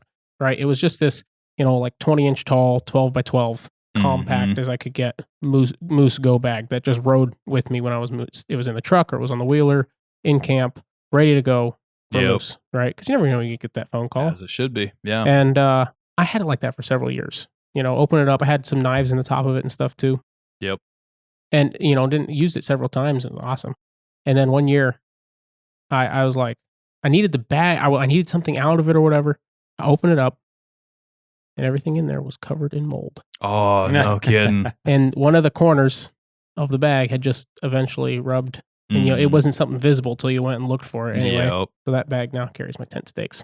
I think that's another thing is just cleaning that stuff out when you're done. Yeah, it was dry like your sleeping. It was bag so out, easy. Is like I try to set stuff up for minimal maintenance too, right? So it was like, here's this thing. I pull it out of the shed. I throw it in the truck. I'm ready to go. Yeah. But like to your point. It also depends on what you're hauling in there too, because if you have metal objects in there, those condensate in there in private, and you don't know what's going on. And even just with the temperatures, So like in September, we get enough fluctuation to accomplish that inside a dry bag, and that moisture doesn't go anywhere. It's actually in the perfect environment for mold growth. So I always like pull my stuff out, string it out, like make sure everything's. I'll try to. One thing I've done is I'll throw that thing over my head. Like I've got some big dry bags. I'll actually just wear it and then just look to see if I can see light coming through it anywhere. My wife's like, what are you doing? walk around with a dry bag on. Boo. But you have my kid's like, I want to do that. Well, you got another one? Like, no, but you can, and then you see light through there, and you can patch those up or cash that bag in. Yeah. And I patch the heck out of stuff like that. Oh, that sure. doesn't go bye-bye. And those are super easy to patch They're too. expensive. Yeah, they're very easy to patch. And the good ones do get expensive, man. I mean, especially when you're talking about packs that are dry packs with shoulder straps on them, like they're actual backpacks, not just. And something I will round say, bags. like in that hundreds of dollars. Yeah, response to that like expensive thing, it like I have noticed that some of those higher quality like dry bags, they really stand up. They're pretty abrasion resistant. They really stand up to a beating, like as opposed to some of these cheaper options. And I know that's not feasible for everyone, but yeah, I'm becoming a bigger and bigger fan of the duffel bag style. You know, The sideways roll top or I the got sideways one. zip ones. I'll say I love this. it. So I had one that I was using most of last fall season. And I loved it because I could just throw it right on the back of the wheeler, 2 bungees, it's good to go. That's it. Like, easier to access everything. You don't have to empty out this tube. I could throw get my to whole everything. camp kit in there, and like my pack is dry, or not my pack. My bag is dry. My sleeping pad's dry. My anything I wanted to keep dry in there, easy access. If I just want to grab one thing, unzip it, go. I will warn you though, double check the quality and buy a good quality one. Oh yeah, because Grundens. those zippers, when they're done right, are awesome. When done wrong, are a nightmare. And it's not even really the zipper that becomes the nightmare. It's the that some of them they don't fully close that hole that holds the finger loop that you open and close that zipper with. And so there's so much tension on those because it's a waterproof zipper, right? So it's not as easy as your coat or something like that. That if you don't have a fully enclosed securement for that, it'll just bend that metal and pull that wide open. And trying to fix that field is an absolute nightmare. I got a buddy that's got one of those, and another thing I'd recommend is if you're gonna, I'm actually really digging those duffel bag dry bags They're like you're nice, talking, and like you're saying, because you can, like I got one, I've got my sleep pad in it, sleeping bag, tent, like I got everything in there now, and it's so flat. Like if I'm solo on the boat, I can just throw it on the bow of the boat. Yeah, that little cutout there. Yep. And I mean it's out of the way, but get one with a flange, like that's got the flange that goes over the zipper. Because if you start getting like a good downpour, that's like a secondary measure to deflect some of that water. But Grundens 100%. makes one with a closure on top of it that is not a zipper. It's like a Ziploc bag. It's like a rubber gasket that you fold over itself. Yeah. Then you roll it and then you buckle it. I got a little dry bag like that, those like a backpack, Bomb proof. day bag. Yeah. Bomb proof. There's no zipper to go wrong on it. Yeah. It's always waterproof, and Grundens and they're knows not how that to crazy expensive. Grundens knows how to make waterproof rubber stuff. They do. That's what their reputation. You know the one is. I've been eyeballing, and I've done zero research on this other than a single personal review I heard from a pilot, but it's the Mystery Ranch makes one. It's a 3 zipper open and close, and so it's basically a waterproof bag. I don't think it qualifies quite as a dry bag necessarily, but it's a waterproof bag, and it has those zippers on it, but it has the shoulder straps and everything like a backpack, but then you have 2 zippers on the top that open up like a lid, and you've got a literal lid you can put stuff in, like if you just want to have your trauma pack up there and whatnot. And then it's got a center zipper that comes down, and so you can just leave that lid in place, remove that center zipper, and get access to stuff at the bottom of the bag, similar to what you would do in Does it one have of any those kind duffels. of frame built into it or structure? I don't think it has a frame. Well, no, it does have a structured frame because you're able to adjust your straps up and down and like kind of fit it to your body. It's like it's a spendy pack. It's not cheap. Okay, because most of the dry bags that came with straps on them, I would cut off. They're just sewn on. They're just sewn on. Everything's Right. loose. They're almost pointless. No, this one it's got like adjustable shoulder straps. You can change the height and everything and make it fit you real nice. He said he loved it for his like go bag in the plane. Like he had all kinds of stuff in there, and it looked really nice. My one concern, and this is where I need to do some research into it, is with that 3 zipper setup. I don't know how well that intersection there. I'm not sure how they pulled that off. But if they were able to pull that off with engineering brains that are way smarter than mine, I'm sure, because everything works that they do in theory, right? Then it seemed like a really great setup and something to look into. So that's because I like that idea.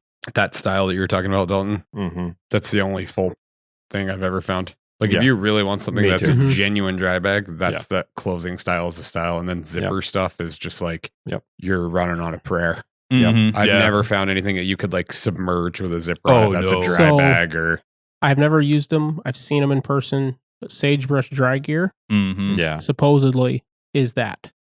Yeah. Break out your It's pocketbook. oh yeah, Oh, it's yeah. not cheap. I mean, they make a gun case. It's $325, right?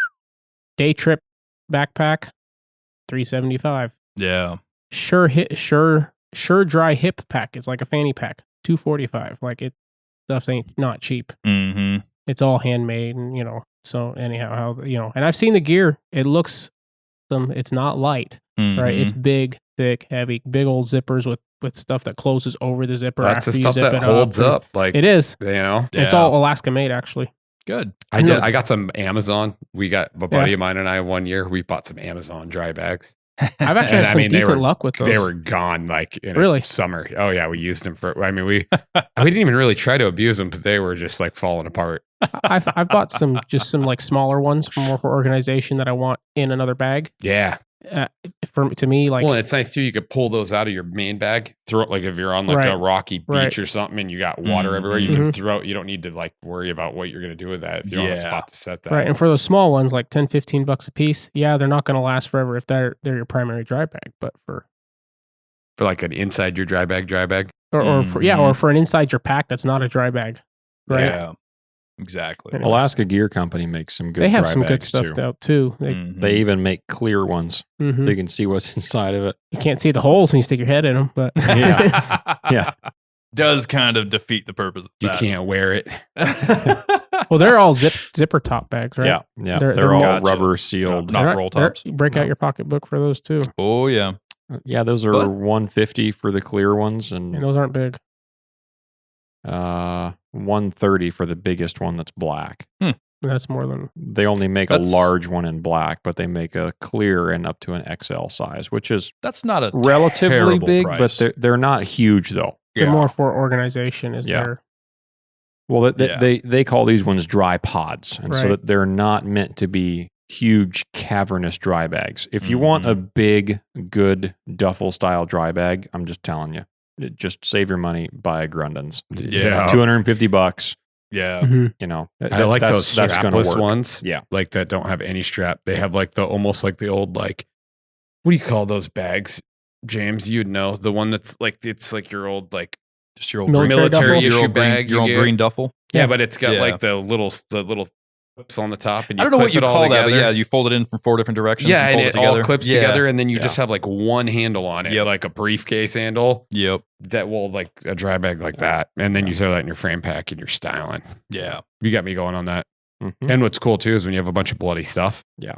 Then and it's cool because you take that dry bag off your frame pack, take all your stuff out, go to the car wash. Yeah. You don't even need to take your gear out of it. You wash it with your gear in it, soap, Mhm. then clean water, Yeah. and you're done. Yep. Yep. Little simple Yeah. green. That is the simplest way to do a backwoods pack, honestly. It's It's super awesome. simple, it's super easy, and it works really, really well. Mhm. So, but so let's talk a little bit about camp stuff. That's kind of the next thing. Yeah, let me We're take, going to. take off with this one if you don't mind. Absolutely. So speaking of stuff I store in my shed, Is your tent moldy? no, it's not. Oh, It's not because plot last twist. last, I think I may have mentioned this on the podcast, but last fall got back from moose hunting and things never dried out. Mhm. Right, I had the tent all set up in the yard to It was a dry it very out. wet fall. It was, Yeah. and it never dried out.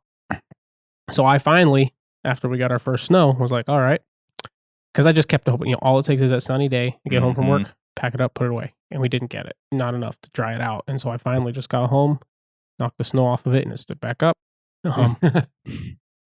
And then it was just like, I just kind of roughly set out Air in the dried. shed. So it would basically it's going to freeze dry, Mhm. right, in the Yep. shed over the winter. And, Yeah. and it's fine. It's just kind of bundled up in the corner at the moment. But I was just in there the other day checking on it, make sure the squirrels didn't get to it. Yeah. But, That is the hard part about leaving it out in the open, but honestly, air drying it is. I mean, it's in my it's- shed, and there's Yeah. squirrels haven't hardly ever touched that shed. It's really hard to get into. Mhm. There's You a have few holes, squirrels but- that live on your property? There's been a few. I'm You not, are I'm not slacking. 15 anymore, dude. I mean, I don't have You time are for that. slacking. You have a wife and a daughter Yeah, I'm that not can gonna- both shoot. Well, for one, I'm not giving the 7-year-old a pellet gun yet. I mean, I can understand the youngest one isn't quite ready yet. That's not but- the youngest one, but I don't know. I could give one to my wife. I don't know if she'd really be interested in it. She'd probably say, "Oh, they're cute squirrels." Or something Right. along those lines. they're tree rats, is what they are. Yeah. Dude, they get aggressive at my house. Yard grizzlies. Yeah.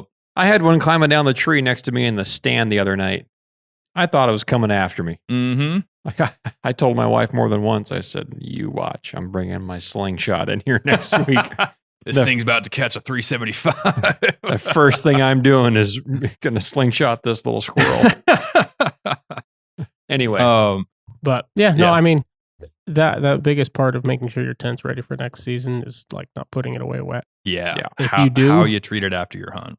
If you don't put it away wet and you put it away right, then you really don't have anything to check on. Mm-hmm. You grab Yeah. it out of your shed and it should be ready to go. That's, Yep. What I still like to do, I like to set it up and just make sure it doesn't have any, new chewed holes in it. Because there are not just squirrels, but voles, things like that like to hang out around sheds. I've had my fair share of problems with voles. But yeah, just making sure there's no holes in it or anything like that. Your rain fly, maybe same thing. Just spray it down real quick. They make a really nice waterproofing spray you can put right on your rain fly, and then you don't have to worry about it, right? And if you just do that every season, you'll be good to go forever. So, what I but- like to do with my tents is the seams are the weak link in a rain fly, Mhm. and those will weep water through the threading on them over time. Yep. Ask me how I know. When you've been sitting in a tent for 3 or 4 days straight on a big storm, and then you eventually start seeing, oh, there's a drop on the inside of the tent. uh-huh. Oh, there's another drop. And then another day goes by. All right, keep your stuff away from the outside wall of the tent because there's a lot of drops Yeah. coming Right, through the rain right. fly. Well, it's not necessarily coming through the rain fly material. It's coming through your seams. Mm-hmm. And so they make, again, some kind of a little seam seal. It's like a little It- glue stick yeah. kind of thing. Well, yeah. it's in a little tube. Yeah. And you just take that little guy, and again, I buy that at Beaver Sports. REI has it too. Anyway, but I'll set that up in my yard on a nice sunny day every year, and I will seam seal Mhm. Mhm. any tent that I'm going to use. Is it kind of like a little chapstick? I got one like that Yeah. my buddy gave me. It's- I think it's like a little super glue tube. It's a little basically. black tube about Yeah. that long, probably about 4 or 5 inches long, and it's like a super glue type of tube.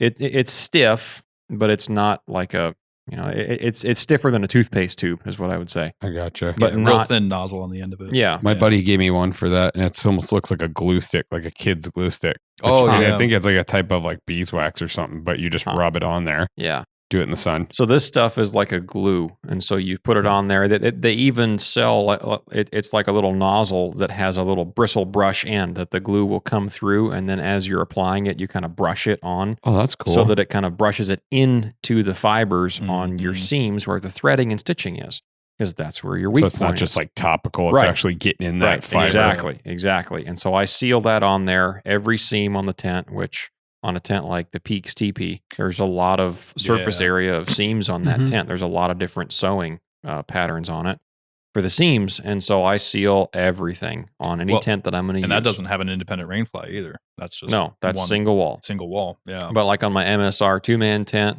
I will seam seal that tent every year if I'm going to use it. This fall, I'm going to run one of those Stone Glacier 1-mans. Mhm. First thing I'm going to do when I get it, brand new tent, is I'm going to seam seal it because I'm Yep. about to be using it for 2 months after I Mhm. buy it.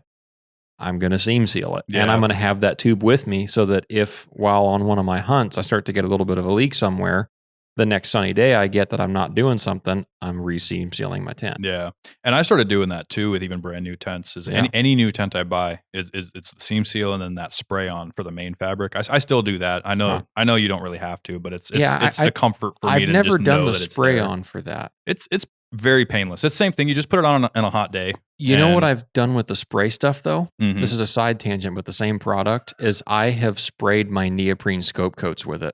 Oh yeah, that would And work. it works really Yeah. good. Probably Yep, works better that than the would work. original product. Works really, really good. Yeah, I could 100% see that working really well. You put Anyway, that on yeah, under your but stealthy side rifle cover. tangent. That one was free, folks. Right.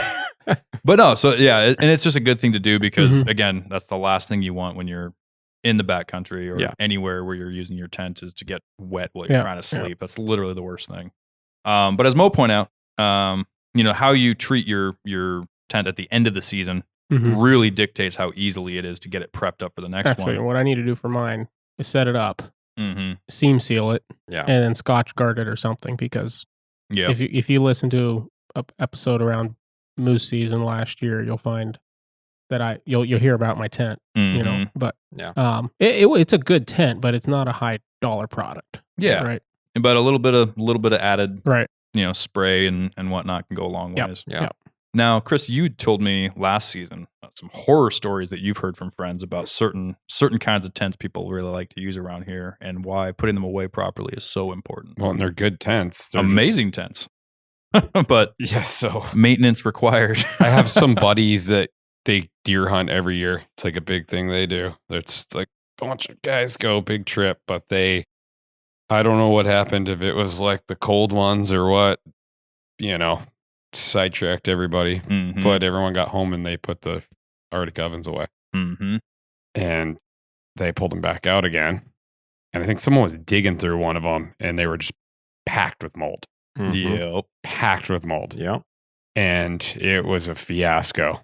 Yeah. It was, my buddy got them out in the garage, set them up in the garage, and it was just one tent after the next. And it was like, they've got a format they give you for mitigating that. I'm not going to get into that because we'll be here for a while. But yeah, it's like a product specific kind of game plan to get rid of that. And it's a Yeah. nightmare. Mhm. You don't want to go there. Well, the thing is with any of these hot tents, but Arctic Oven is the local made ones that we like to rep. But with Yep. any of these hot tent styles, the walls on those things are so much thicker than your standard tent, Yeah.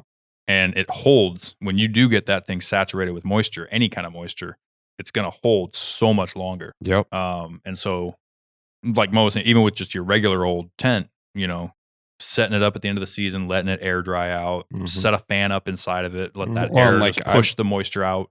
But with something like a hot tent, Arctic Oven, it's so much more important, and that's a much bigger monetary investment too. So like neighbor Ryan, mm-hmm. I feel like there's and there's things that go along with owning equipment like that. And one of the reasons I don't own that is because I don't have a place to facilitate that proper drying. So Yeah. now what these guys are doing is he's got that wood stove in the garage. Mm-hmm. And what they do is they come home and they just get a raging fire going and do all the tent maintenance. Well, I don't have a big space with dry heat like that. Right. And I mean, Well, you've got You a neighbor almost- that does though. yeah, and I mean he's cool with that, but I mean, he could upgrade and move out of the neighborhood or something, right? Yeah, right. Like, I mean, it's just a commitment. You want to have a space to do that, and I mean, Mhm. and you're not gonna. Let's face it, you're not gonna dry a tent out most of the time in September.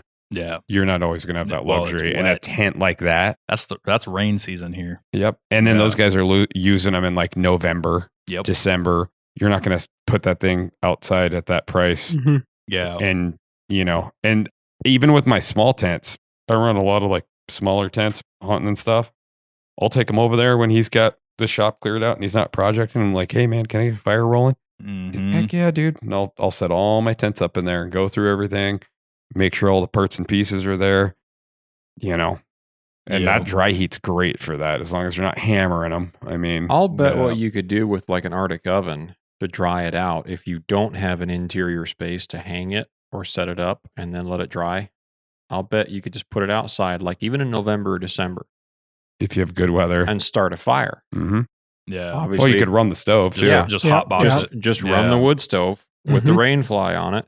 If it's not raining, then maybe even not with the rain fly, Mm-hmm. and just run that stove for hours and hours. Just let and- it push that and moisture that'll- out. I'll bet that'll Yeah. dry it. Oh, But you it'll have to dry do it. that before it starts to mold. Well, Right. Yeah. You know, Yeah, otherwise that's you the just key. dry the mold into the fabric, and then you're scrubbing it. And for I've watched hours. I've watched some stuff where Gives it guys that have done homey some feel. recovery missions on those, Mm-hmm. and it's just I wouldn't want to endeavor on that. I don't want to spend time doing tent Well, maintenance like that. I when- used to do mold mitigation as a job, and that's not something I would ever want to do on my.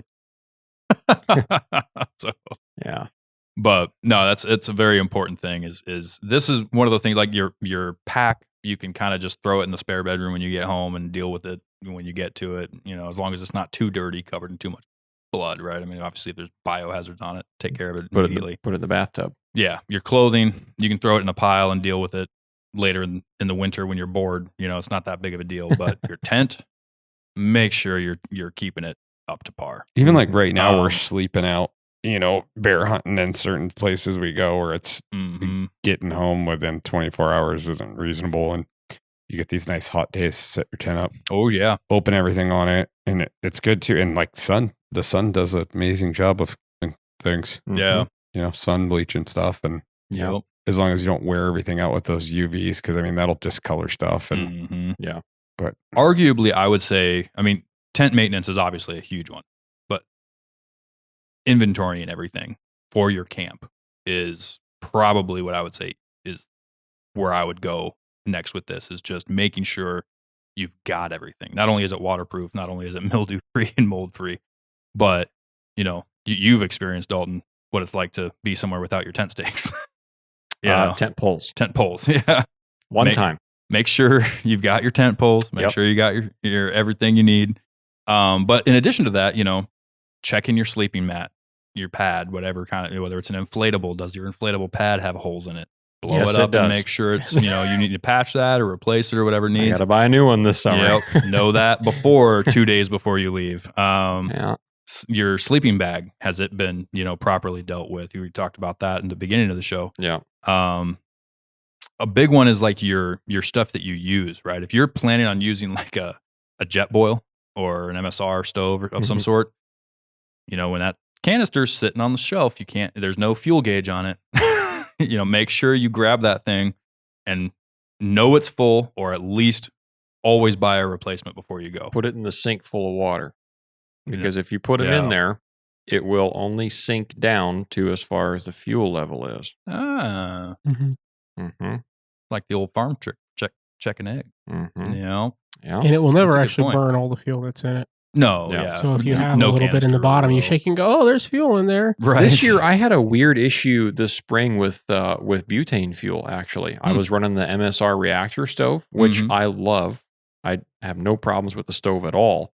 But some of the fuel that I was given, at least for the first half of the season, the few cans that I grabbed from storage that down at base camp there, I fired them up and they didn't. They weren't wanting to go from just caught on fire to the full on like the actual butane torch Almost like you had effect. to build up to it, or Well, so I couldn't figure it out, and it was just flames just kind of falling off the burner and kind of doing weird things. And so I took it, I picked it up. Obviously, not the pot wasn't on it, so I just picked up the burner while it was still lit, and I just shook it, and immediately just switched from like that liquid fire to the intense burning torch that it should be. right? And so I had to do that several times on that first can of fuel. After that, every other can that I used, you light it up and it's immediately doing what it's supposed to do. Mhm. The burner turns bright red. we had that happen in Chitna. We were running one of those. Yeah. And we had some old fuel that we weren't, I don't know, we didn't even think Yeah. much about it, but that thing started like shooting flames. Oh, yeah. And we had to throw it like in this little pool. It had been raining Mm-hmm. and it went all the way till it burned itself out. Yeah. And it was violent. It's Like I was I think I was like rolling some water on there and it just like, I looked back over, I was like, oh my gosh, threw Yeah. that thing in a puddle yeah. and water doesn't do anything to that. Mm. Yeah. And it just went till it melted. That whole unit melted. Wow. But I never had think- that happen. Yeah, that's pretty extreme. Oh, yeah, no, I haven't had that happen either. Yeah. I'll tell you what I did have happen with my stove this year, a week ago, a couple days ago, 3 days ago. Very recently. 2 minutes ago. Yeah, I was at Just the the Bear other Bait, day. and I had I was doing a little burn thing, and of course I don't want to use my Jetboil cup for that, but I just had my Jetboil stove with me. Yeah. And I actually have a separate burner for this stuff, but I didn't dig for it before I left. The whole thing this podcast is about, I just grabbed the Jetboil because I knew where it was and threw it in the truck and went. And I took the Jetboil burner and I just had like an aluminum water bottle, like cheap one, like you buy with water in it. Oh, yeah. And I just stuck my scent stuff in there and stuck that like halfway onto the burner. Mm-hmm. And so it would sit there and it worked great.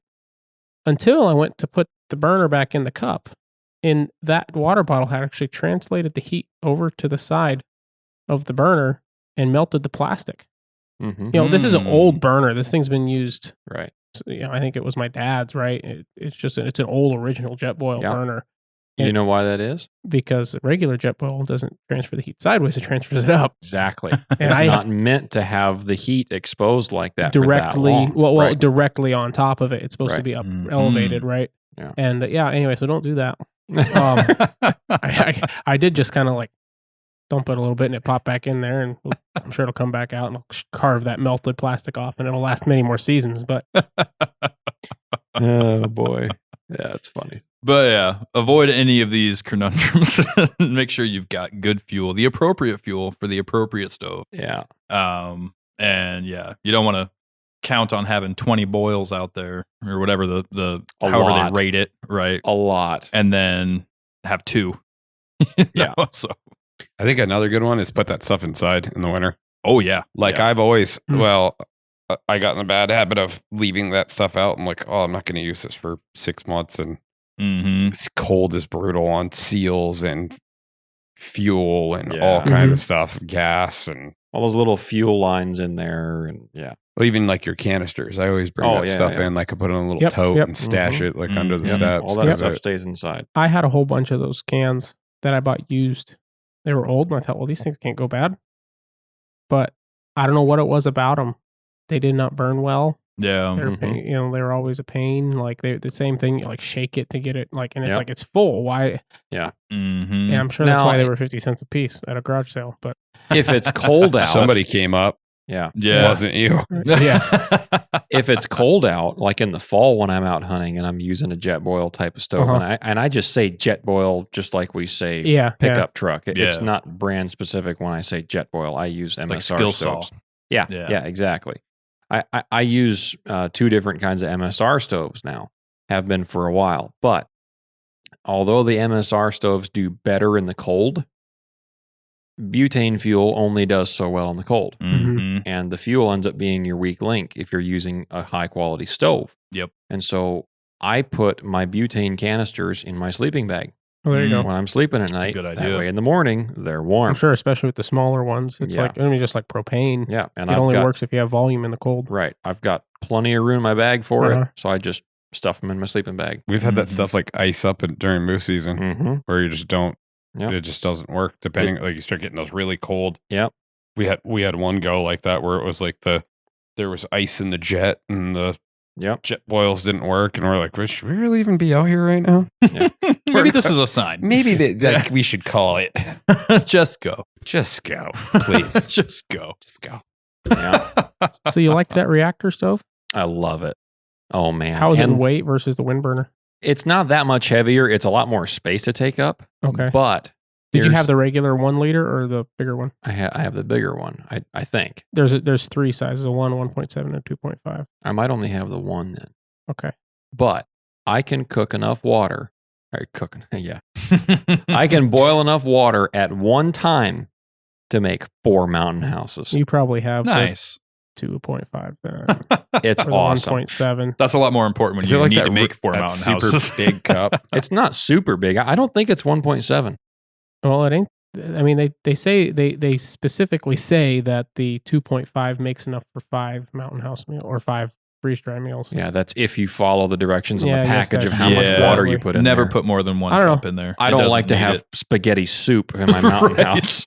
The 1.7 is just over an ounce, break the or just biscuits over up. a pound. See, okay, so this is a good example right here. So I've got this 1.5 liter Nalgene right Mhm. here that I filter water in for this. Yep. That I have 2 of these, and filling up that pot does not take this whole thing.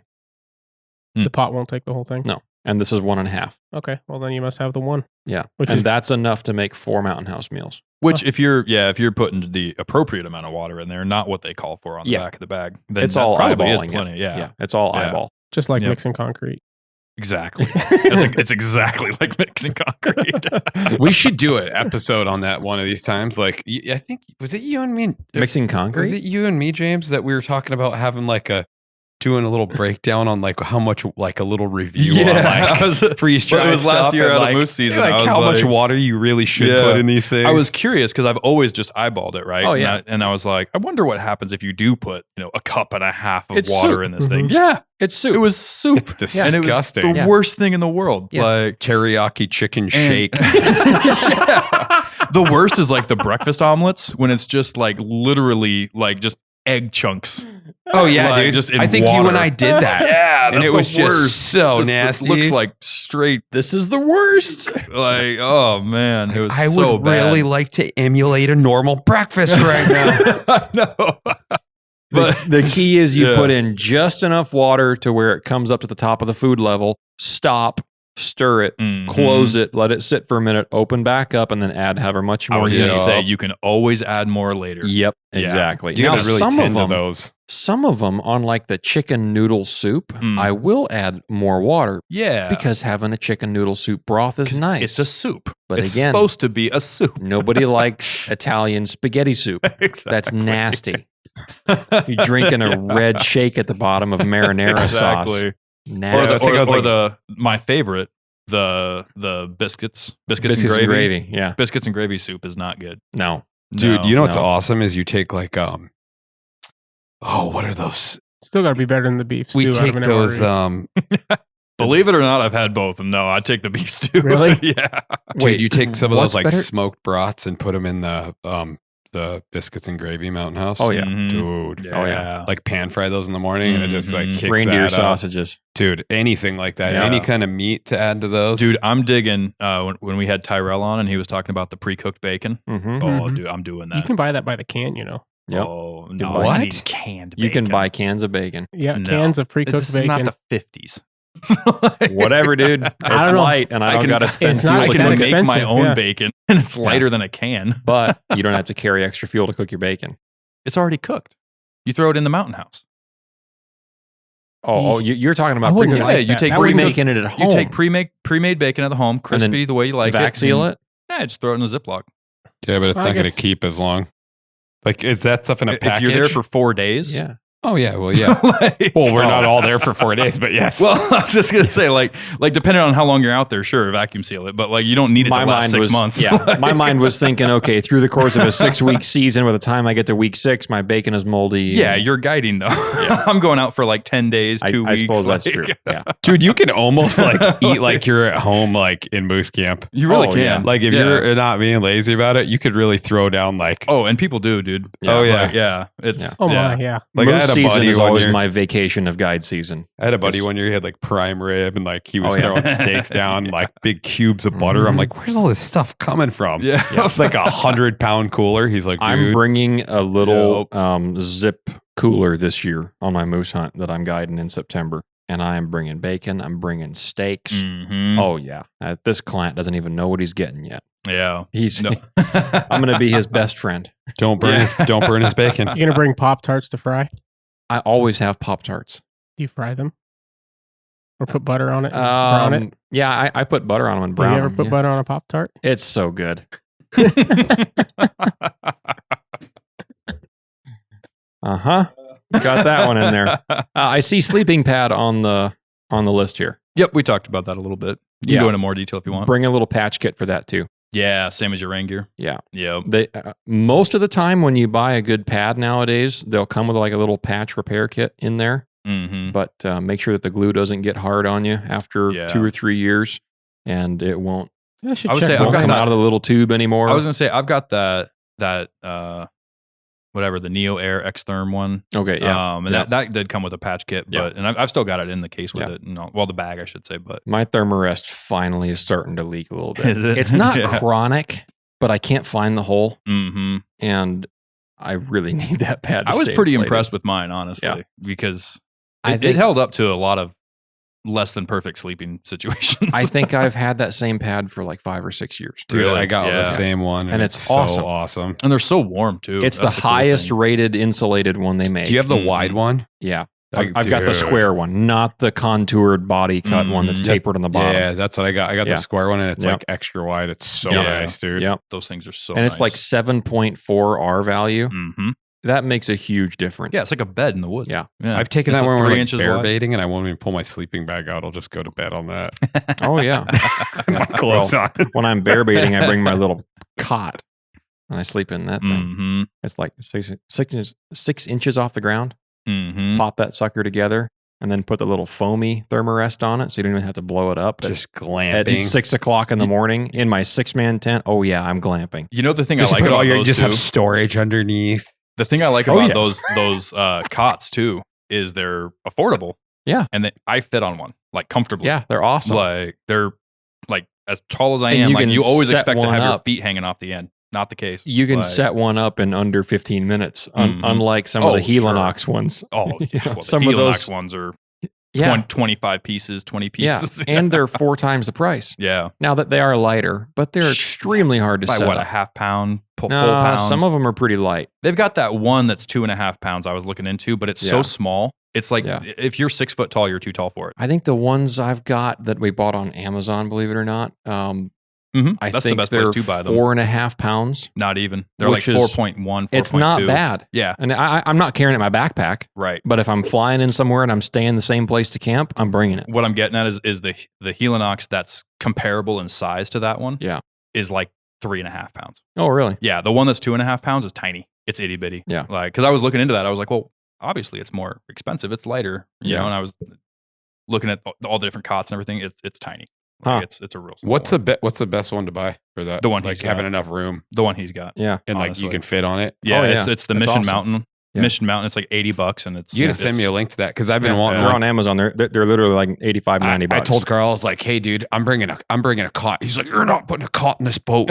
Like, it's like this high off the floor and it snaps together in a minute. Yeah. dude, that's awesome. Well, and the thing is too, I want one real bad. It's great. comparison's sake. So I sleep out in the villages a lot for my work, right? So I have a cot that I bring with me. Obviously, now it's not a backpacking cot, but it's like an old school. It's very similar to the military style ones where Mhm. they just they fold up together, but then you unfold them, and you spread the legs in an X formation, and then it's like they you set know, up quick. They're they really set up cumbersome really and heavy. quick. They're nice too if Dude. you can haul them. because I fly with it, I know exactly how much it weighs. It's not much bigger than his. Now it's higher up off the ground. It's not much bigger. 18.5 pounds. Yeah, It's insane. I did not think that's a that thing lot was of an weight. 18-pound cot. Uh, but Yeah. like, Mission Mountain A4. yes, That's $114 now. if you buy it direct from the That's manufacturer. Amazon. That's Amazon prices? Yeah. Oh, they caught on to us, bro. They heard us. Well, the other thing Still, too is if you try to buy it inflation straight still. from the manufacturer, Oh, they wait. won't ship to Alaska. It depends on the color you buy. Yeah, Amazon's the way to get it if you want it buy shipped to the Alaska. white one, it's $89 Then buy the white one. or beige. Beige. Somebody's going to correct I me. was on gonna that say, who one. makes a white thing to take out in the woods? Oh, beige ain't it's that my much tent. different. but whatever. what's it But- called? Mission Mountain. Mission Mission Mountain. Mountain. Yeah, it's a really What's good. the model? A4.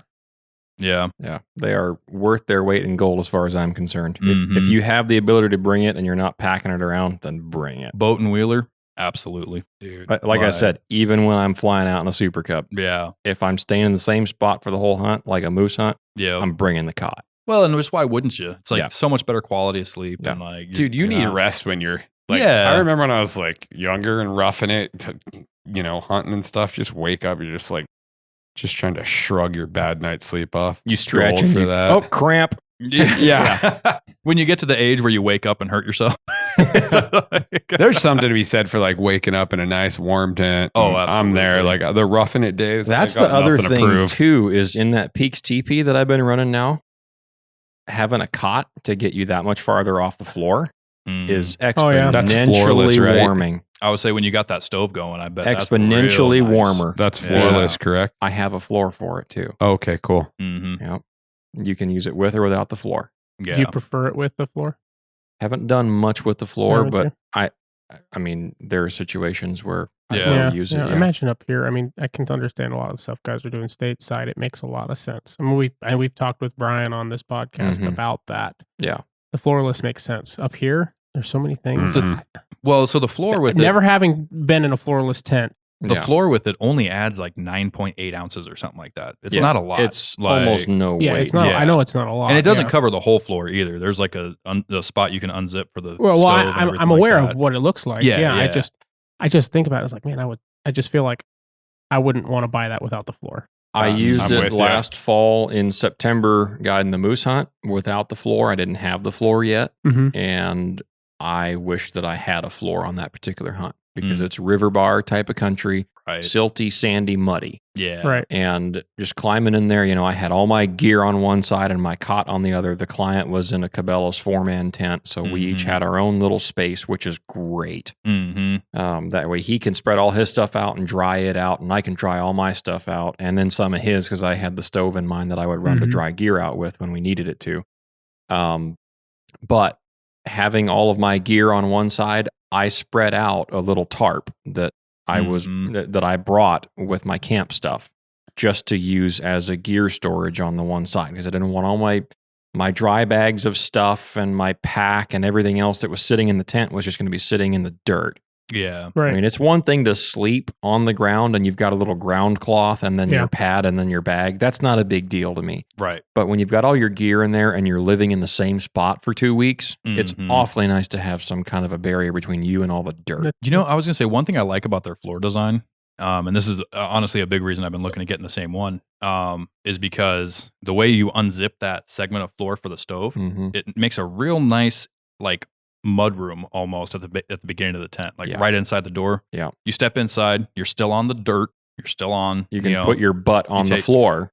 or Yeah. sit on your cot or whatever. right, Take your boot. right. You're not getting your floor in your tent all dirty and muddy and mucky Yeah. like you and I dealt with, right? But like Never again. it's never again. But like, and it gives you that space to kind of take your muddy, Mhm. nasty boots off inside without. So if it's drizzling, you you just can- want to get out of the drizzle or whatever, Yeah. you can sit down, take your boots off, and then you've got a floor that you can put your socks onto, right? And then it's like, it's just fancier. And then I'll do you one better. I cut a little willow switch with leaves on it and I'll sweep my floor. Nice. Nice. That way, when I stand up in it, because I can almost stand up in that little tent, Mm-hmm. I can just put my socks on. Yeah. I don't have to put my boots on and get my, have to worry about my socks getting covered in mud and all that junk. Yeah. So That's why I kept looking for a different one, is because I can't quite stand up in those. Yeah. But there's just I'm not finding one that No. exists. That's I don't think there is one are that ones that exists. are tall enough for me to stand up in, but they're heavier or Yeah. they're not as heavy Yeah, duty there's built. got to be like Right. a 10-man you can stand up in. 8-man is Oh, can you usually do the 8-man? yeah. Okay. Actually, the one that Arctic Oven makes, I can stand up in Mm. that one, Mhm. but That's not lightweight. But that's It's not, not a, lightweight. that's not in the same class. no, Yeah. it's a totally different kind of tent. But be worth yeah. owning. Hmm? Be worth owning. Oh yeah, if next time I've got $1,600 just throw at it. And a hunt plan for it. Yeah, Yeah. There's a justification for every price tag.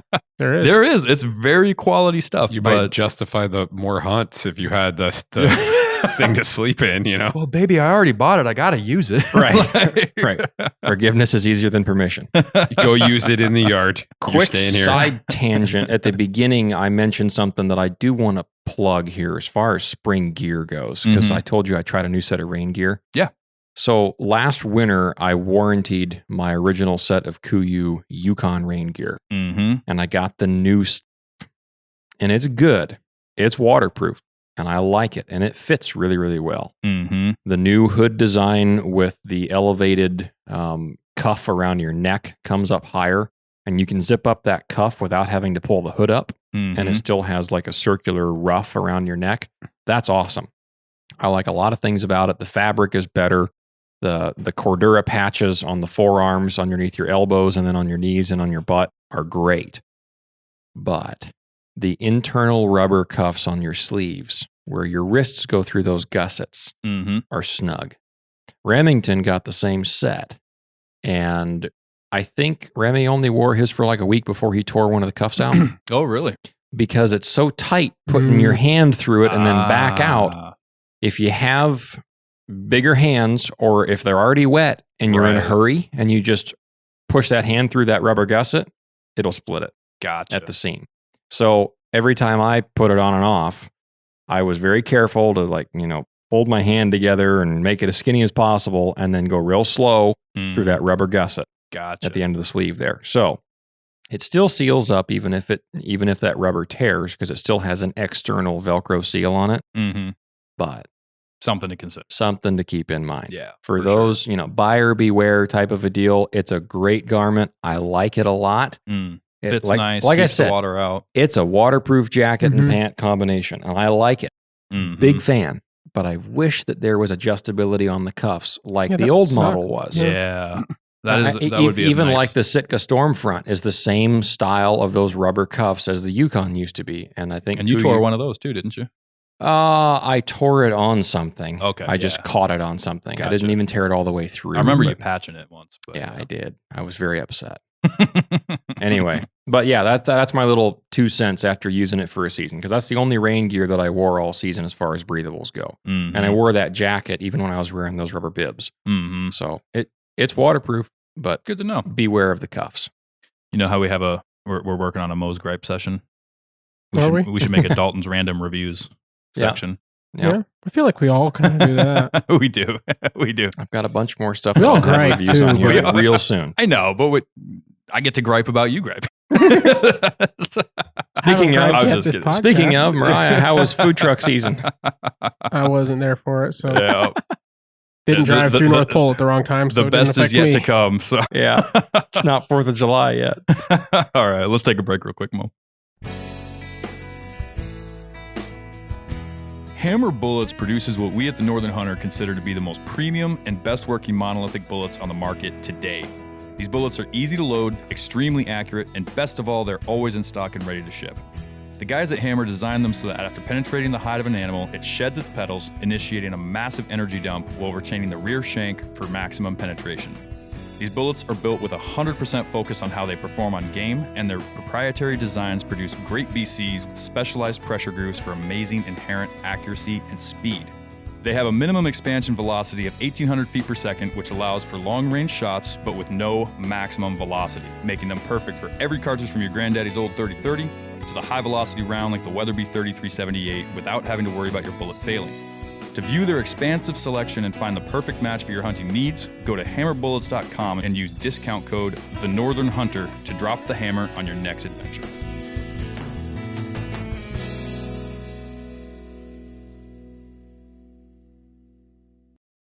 All right, so the last thing on our little to-do here is more so just your tools.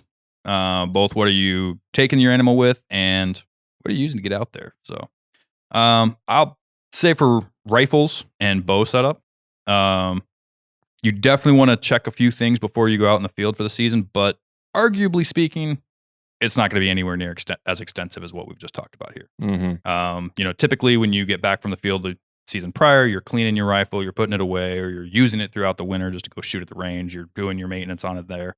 It's probably not just sat in a corner or a safe for Yeah. the last 9 Well, if months, you're right? like me, you get home from work and you're just thinking about your guns. So you open up the safe and you get them out and you lay them out and you Exactly. look at them and, Exactly. You have a Um, problem. and you go, this collection's missing something. Yeah. I need one more gun. Yep. But I would say arguably what I'll state is like if it is the case that it's just going to sit for, the next Mhm. 9 months till the next following season, right? And you're not doing any kind of spring hunting, you're focused more on other stuff, maybe work or fishing or whatever's your fancy, and all you do is go hunt moose, right? Mm-hmm. There's a lot of things you want to look at before you go rely on that thing to take an ethical shot at an animal. First and foremost, of course, is if you put it away wet, that's a horrible thing for a rifle. Mm-hmm. Make sure you're not putting your rifles away wet. Wipe them down. You can take the action screws out, take the action off the stock, wipe it down real good. I really like those. Rem oil wipes. It's the how do you say it? Hops or hoppies? Hoppies. Hoppies, but the triple threat. Yeah, I love those triple threat wipes. Hmm. I'll never use those. They're great, and they do leave a little bit too thick of an oil residue for my taste. So I always wipe them down afterwards with a cloth and just make sure I thin that out a little bit. But I've never had a problem with anything sticking to them afterwards or anything. Give it a day and it's pretty much just normal. But it does add a really nice protection layer. If you did, like let's say you ended up down in the salt water and you had a little bit of surface rust, it'll actually take that off for you. It'll clean everything up. Once a year, I like to take my action off my stock. Mhm. That's a big thing for me. I've always done it. I really like to just get a good clean, just make sure everything looks good, because I mean, man, the places we go, you'll get little twigs, little leaves, and like when you got Yep. free floated Spruce barrels, needles. all those spruce needles building up between the stock and the barrel, and it's good to get that stuff out of there. Don't let it sit there and just build up year after year after year. Yeah, that's bedding made of natural foliage. Exactly. But, aside from that, really, I mean, like I said, there's not too much to focus on. I mean, make sure your optics are good. Make sure everything's still tight. If you have like one of those torque screw sets, go through, maybe just double check all your screws are torqued down to spec. You don't want your scope coming loose. You don't want your bases coming loose. But put some the biggest oil thing on. Go ahead. Sorry. No, I was just going to say, just on the on the topic of oil, make sure that you put oil on all of your little screw heads on your rings and your bases because those rust. They'll sit there with fast. moisture on them. Yeah, those rust way faster than gun steel does because those are just cheap little threaded screws. Yeah, Right. you go to move those Exactly. or like upgrade and you just strip them out because they're corroded. Yep. So make sure you dab a little bit of oil on those. Anyway. Yeah. And then you're just making sure that your action's functioning properly. Everything locks up the way it's supposed to. Yeah. You didn't put the wrong action screws in the wrong hole, and now your bolt doesn't close. Been there, done that. I got Very quick mistake, but it's one of those ones you slap your face and you're like, idiot. I got one, James. What's that? Well, you and I remember when we went moose hunting last fall, Mm-hmm. and it was dirty. Yeah, it was. Like it was dirty. Dirty, I remember dirty. I came home and like I just cleaned stuff. Caked in mud. Yes. And I remember I was like, we were rapping on the phone or something, and I had broke my rifle down, cleaned it up real nice. Everything was good. Put everything back together. And I went to go out to go drop bait this spring, and I had that rifle. And so I took my chest rig with my handgun and whatever, brought the rifle, always threw the rounds in my pocket. I get out there, stuff those rounds in there. I put one round in, go to put another one in, and they both go flying out. Mm-hmm. I put the round back in there, put another round in, they both go flying out. And I'm like, and then I'm forcing them in there, and I'm like getting them to go. And then I go to cycle the bolt to get the first round in there, and they all fly out. And I'm like, dude, I am going to freak out. And so I tinker with it. I do all the stuff. I can't debunk what the heck's going on. And I hit you up. And you looked at it, actually. I think we were going like beaver hunting or very something. You quickly, looked at it and you were like, I don't remember what you said. Yeah, we were like, we got to go now, but can you look at this real quick before we go? Like, was the follower on backwards? well, no. So that box that goes in the stock was slightly canted. Mm-hmm. Oh, and there's room for that. And they go right in there. Do you have a blind mag or a hinge plate on that? It's got a hinge plate Hinge on plate? it. Okay. Yep. So I took everything back apart. And what I had done was exactly what you were just talking about. That's what made me think of this. I took my action out, got everything super, super clean. Yeah. Super clean, super oiled. That box inside that goes in that stock that holds those rounds wasn't, and then that's got like the feed lips on top, right? Yep. That thing was a little off axis, and it's got that split in it in the rear. Yep. You know what I'm talking about? Yep. Mm-hmm. Well, there was enough movement in there that thing just wouldn't function right. And I was going to fill bait. Mm-hmm. And so that's what it was doing, is it was pushing your follower just sideways enough that it was like, and it was like canting that follower basically. Right. Yeah. And so I was doing all kinds of stuff. I'm like pulling on the spring. I watched a video, like some dude was like, oh, sometimes I bend my spring. So I'm like, bent the spring. Actually, it works better following his advice now that it's assembled properly.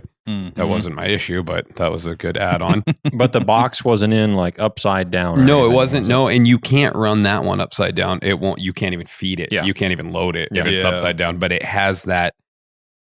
There's enough play in there. It's a little bit of a bevel at the top of it. Mm-hmm. And what you want to do is like in the process of pushing the action and the stock back together, you can push that out enough that everything will still go together and function to an extent, right? Yeah. Or at least fool you. You can operate the bolt. You can even put one round in. Yeah. But then it won't feed that round right anyway.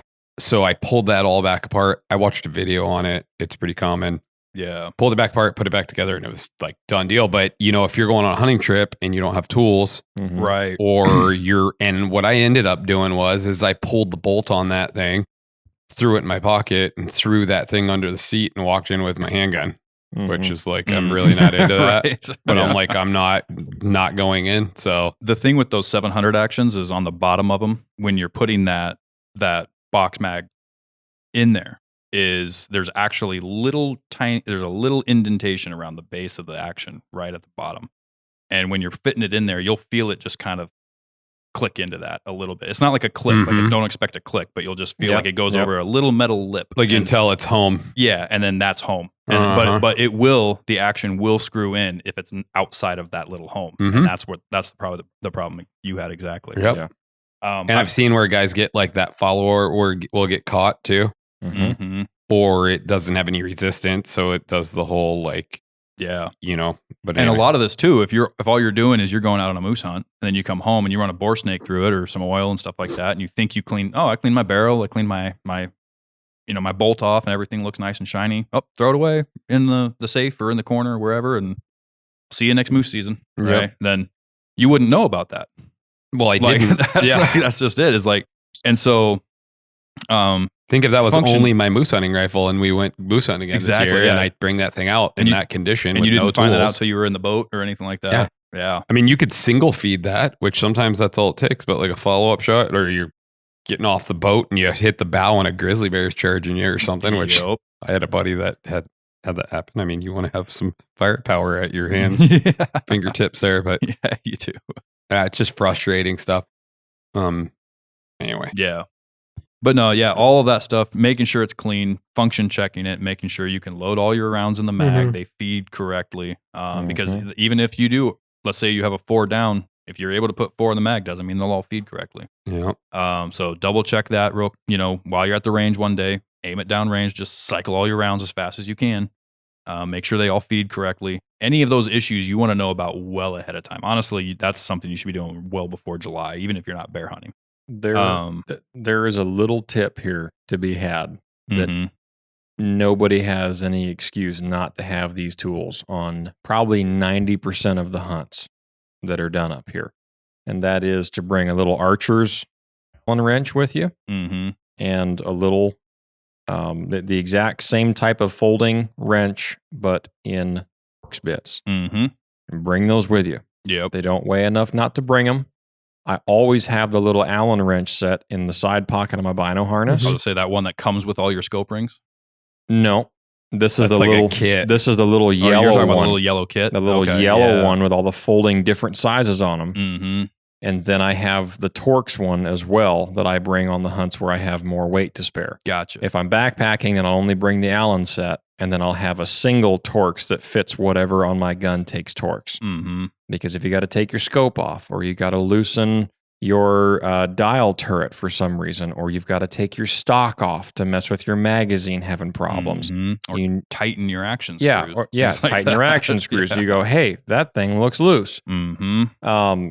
Those tools are irreplaceable Yeah. in your kit. And I those, found one with the Allen keys and the Torx all in one, and it's Yeah, that's handy. just yeah, and I can't find another one. yeah. Right. I've never seen a combo. I think one Dad like that. gave it to me one time, Yeah. and I was like, I'm never going to use this, and I carry it all the time. with Yeah, me. And I right. think I've tried to I think I went into Denali or something trying to find one, but it's got some metric stuff on it, some standard stuff. It's got Allen keys. It's got the Torx, Torx. It's because all your Mhm. scope rings nowadays and Torx. a lot of your action screws now all use Torx All bits. Torx. Yeah. Most and like of that them. old Remington that I got. Yeah. That's Allen keys. Yep. Mm-hmm. Yep. So having that wrench on there so that at the truck you can say, what is going on with this thing? I got to take it apart. Yep. All of a sudden, from Mhm. a headache and having to take a 10 millimeter versus a 300 Win Mag turns into, oh, all right, I fixed it. I can bring my rifle. But Exactly. That's Well, just something that yep. I've picked up on. Even That's- mitigating that. So I watched a 30-minute YouTube video, right? Yeah. All my buddies gave me the solution, which Yeah. was go buy this, go buy this. It didn't require any of that. Mm-hmm. Yeah. It just was I assembled it Right. improperly, right? Right. So but I could have done that in September Right. Yeah, versus exactly. needing it now and being frustrated. And you Right. carry that gun because Yeah. sometimes you get a roadie, Mhm. you're going to go into the bait and you get a bear across the road, Mm-hmm. or you're in the boat or Mhm. dang it, dude. Yeah. This thing's worthless. Exactly. Yeah. But other than that, I would say the biggest thing with rifle maintenance is honestly shooter maintenance. I would say making sure you know what that rifle's going to do is probably the biggest thing, especially if you don't use your rifle more than a couple times a year. Yeah. Familiarity. If you're, you should be at the range. If you know you've got a trip coming up, be at the range a few times a week, a couple times a week, maybe even just once a week. Ammo's expensive, right? Yeah. I mean, people can't practice as much as they used to. I get that. I understand it. But proficiency of the user is the biggest factor of most rifles. Most rifles will outshoot their shooter unless you're really good. Nowadays, yep. But I mean, yeah, with modern technology and the way that they build these things, I mean, most rifles will outshoot the shooter. If you're having accuracy issues, unless you have proven yourself as a shooter with better equipment, it's probably you. It's probably not the gun. And so tuning yourself in to that weapon and knowing where you're going to hit. If you know you're going to be hunting moose out to 200 yards, make sure you're proficient at 200 yards. If you know you're going to be shooting moose at 500 yards, make sure you're proficient at 500 yards. That is a huge proponent of being ready for the fall season. The best way to be proficient at 200 yards is to shoot at 400 yards. Yep. Because then 200 yards is a chip shot. Yep. Seems if you're going to shoot 500 yards, be able to shoot 1,000. Yep. Because if you can hit a target at 1,000, you can hit a moose at 500 yards. Exactly. You need to be able to be proficient beyond the bounds of your comfort level of what you're going to shoot an animal at. Yep. But, yeah. That's that whole thing. Like, you see that so much with people too. Yeah. Like, I checked this dude out and he's got the shotgun, got this ammunition. He's like, I always wanted to bear hunt with a slug. Like, perfect thing to kill a bear with. Awesome. I'm like, have you shot that gun? He's like, no, I owned one of these and I shot the same ammunition. Yeah. And I'm like, you want to pull over? I got a target in the back. Nope. And we get out there and he just completely misses this bear at 15 yards. And I'm like, he's like, get it. But he just literally didn't have that concept. And he's like, what were you trying to imply? And I'm like, what I'm trying to imply is I've done what you just did. And I shoot my gun. And I just did it with him. He called me a couple weeks ago. He's like, hey, so if I'm zeroed at 100 yards and my bait station's 19, my barrel's 19 yards. And I'm like, you ranged your barrel? He's like, yeah. I'm like, cool. Go to Cushman, range 19 yards and pump them out. And he's like, wait, what? And he's like, well, I'm zeroed at 100. I'm like, that's great. That means nothing. Yeah. You got to know where that bullet's like, you got to, and if you're not going to bring your gun in to 19 yards, then you need to know that what your 100-yard zero does at 19 yards. And like, we've all done it. We've all been there, done that. It's, same here. And enough to never do it again. Yeah. I never pick my rifle up in the spring and go, it's good. Never. Those are the lessons that are so hard to learn that keep you up for 3 days. Oh, that was it for you, huh? Yeah. Yeah. Were you malnourished too? Did you have to go talk to someone? Scouring over all the apps. Oh, what could have gone wrong? But yeah, it's just knowing where your bullet's going to hit. That's the most important thing. And no matter what range, close or far. Or you switch ammunition and like, everyone's like, oh yeah, it's just 10 grains. Like it doesn't matter. Different components, different primers, different powders, different materials, and your gun might not like that. And if you are using factory ammo, make sure there's at least the full box before you go out there. Don't plan on taking that box out and then you go to pick it up and it's got 4 unshot rounds in it with a box of empty brass. You want to make sure you've got plenty of ammo. Like we said earlier, buy one a payday if you have to. That's the way to go. Every round that goes into the field with me goes through my gun to make sure that it cycles. It's a good way to do it. I put the safety on the middle safety, those 3 position wing safeties, I put it on the middle, and I load from the magazine 3 at a time into the mag, and then I load every one of them and close the bolt. Not just in the chamber, but close the bolt, back up, cycle it out, spit it out on the carpet. Next one. Next one. Every single round that I carry into the field. Yeah. Every one of them. Factory ammo, reloads, doesn't matter. That 4570 that I was talking about? Uh-huh. That my buddy, he got a different brand and we ended up doing some research, but mine was cycle and everything. Yeah. And he's like, cool. He's like, I'm going to use those. I'm just going to go buy some of those. So we're like going to bear bait and his gun wouldn't cycle those. They were too long. Oh. Interesting. Wouldn't do anything with them. Interesting. Just and what he Really? could force Hmm. would get.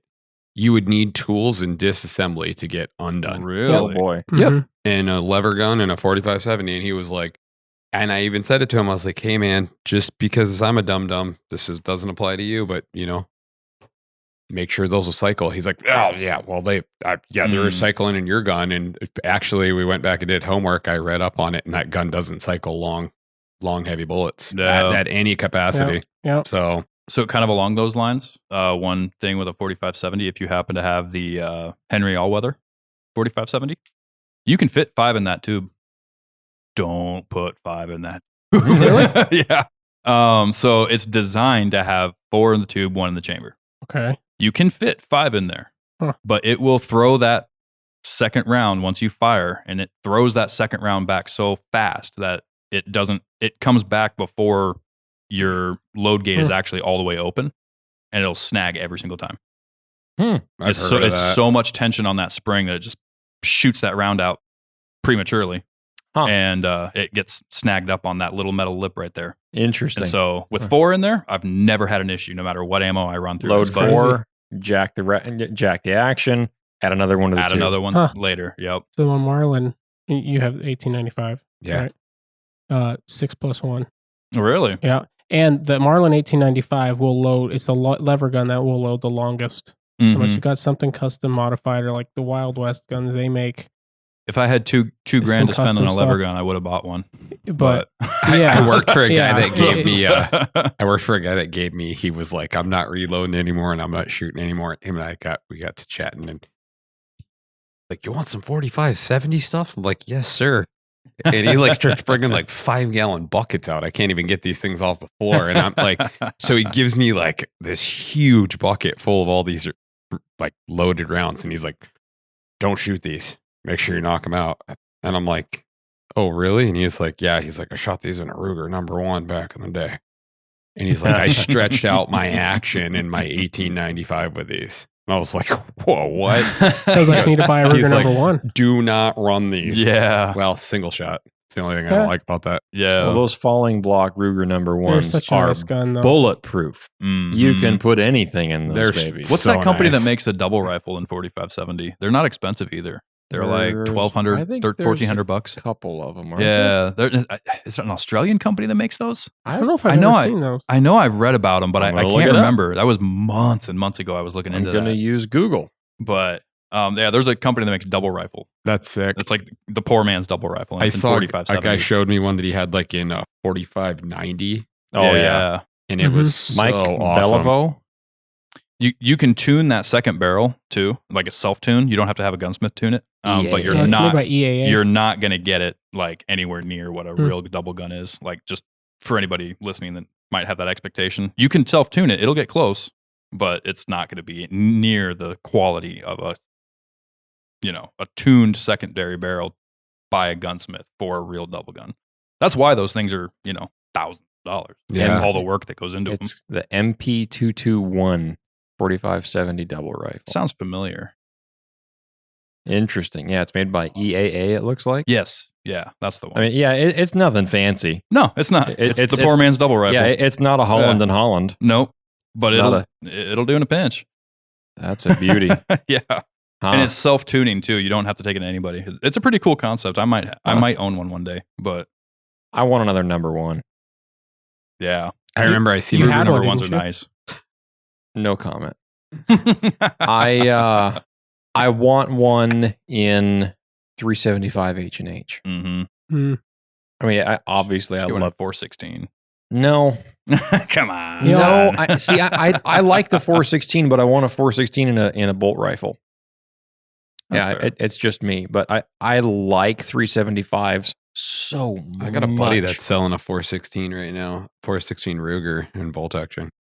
all right. He's like, I don't want it. I don't want this anymore. I was like, what's up? He's like, it hurts. It hurts. We'll talk. And he's a big dude. Like We'll he's talk. Yeah.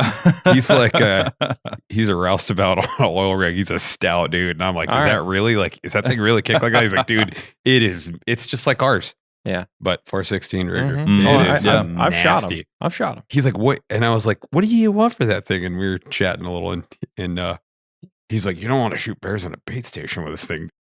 Oh yeah, Oh yeah, buddy. I'm Oh, yeah. interested. he said ears and arms, just a real bad gig. Yep. I'm interested. Yeah. I'll see if he's still got it. I'll hook you guys It's kind up of if a he's got mission it. of mine is to shoot bears at baits with different guns. Just obscenely big cartridges. No, not really. Like I want to do in 30-30s my next. Like this week, we're hunting with a 4.58 lot. Oh, gee. A little dink of a black bear walks in. Sorry. not really. No, not the big guns. It's More already just skinned and quartered for you when you get there. part of me wants to shoot one with Hider my meat. hammer loads for my 300 Yeah. short mag. Yeah. That part of me wants to do that, and the other part of me just like that's pointless. That's the fun part about bear baits is I've shot bears with so many different rifles over the Mhm. years and different Right, bows and different Right. I want to do broadheads. some pistols. Oh, why I'm not? definitely shooting with a handgun at some point. Right. That's what I mean. Like I'd Most like shoot with definitely. shoot one with a 9mm. Get the right bullet, right setup, But- do some testing. and, You know. But Confident here's the for deal though with a shooting. handgun is I'm going to do it from the ground. Oh, there you go. I'm going to camo up and I'm going to Sit in the like, barrel? I'm going to sit like 7 yards away or less from the barrel or from the bait pile. I'm just going to sit there Mm-hmm. because I don't have to move. I can just sit there with a gun on my knee. He can come in. Like Tim Wells with a blowgun. Nothing like that. That's Dalton's all- favorite. That's all I topic. think is, yeah. Nothing like that at all. Clay Newcomb in a pit blind. Yeah, see, I'd like to do a pit blind, but there's too much permafrost up here for that. Yeah, no kidding. You have to do it like you'd have to go up there in like August, September. And dig it. And then, Yeah. all right, next year I'll be able to hunt this spot now. Anyway, But yeah. But no, make sure you're taking care of your firearms. Make sure you're taking care of your optics. Make sure you know what your gun's gonna do, Mhm. and make sure you nerd out with your friends and get all kinds of ideas for money to spend on new guns. 'Cause Mhm. that's always the fun part. So take your bow to the bow shop. yeah, I was gonna say archery before we move on. Yeah, Yep, absolutely. Screaming Eagle here in Fairbanks or in the Valley for that matter. Those guys will take care of you. Yeah, They're knowledgeable. They really do know what they're talking about. They're not just going to try to sell you something for the sake of selling something. Mhm. But string maintenance, you need to replace your string every so often, especially on a compound bow. If you're shooting a trad bow and it sits unstrung for long periods of time and you keep the string waxed, you can get away with a string lasting a little bit longer. Mhm. But if you shoot a lot, even with a trad bow, you got to replace that string every so often. yeah, And that is manufacturer spec'd by the string company. But with a compound, that string is always under tension and your cables are always under tension.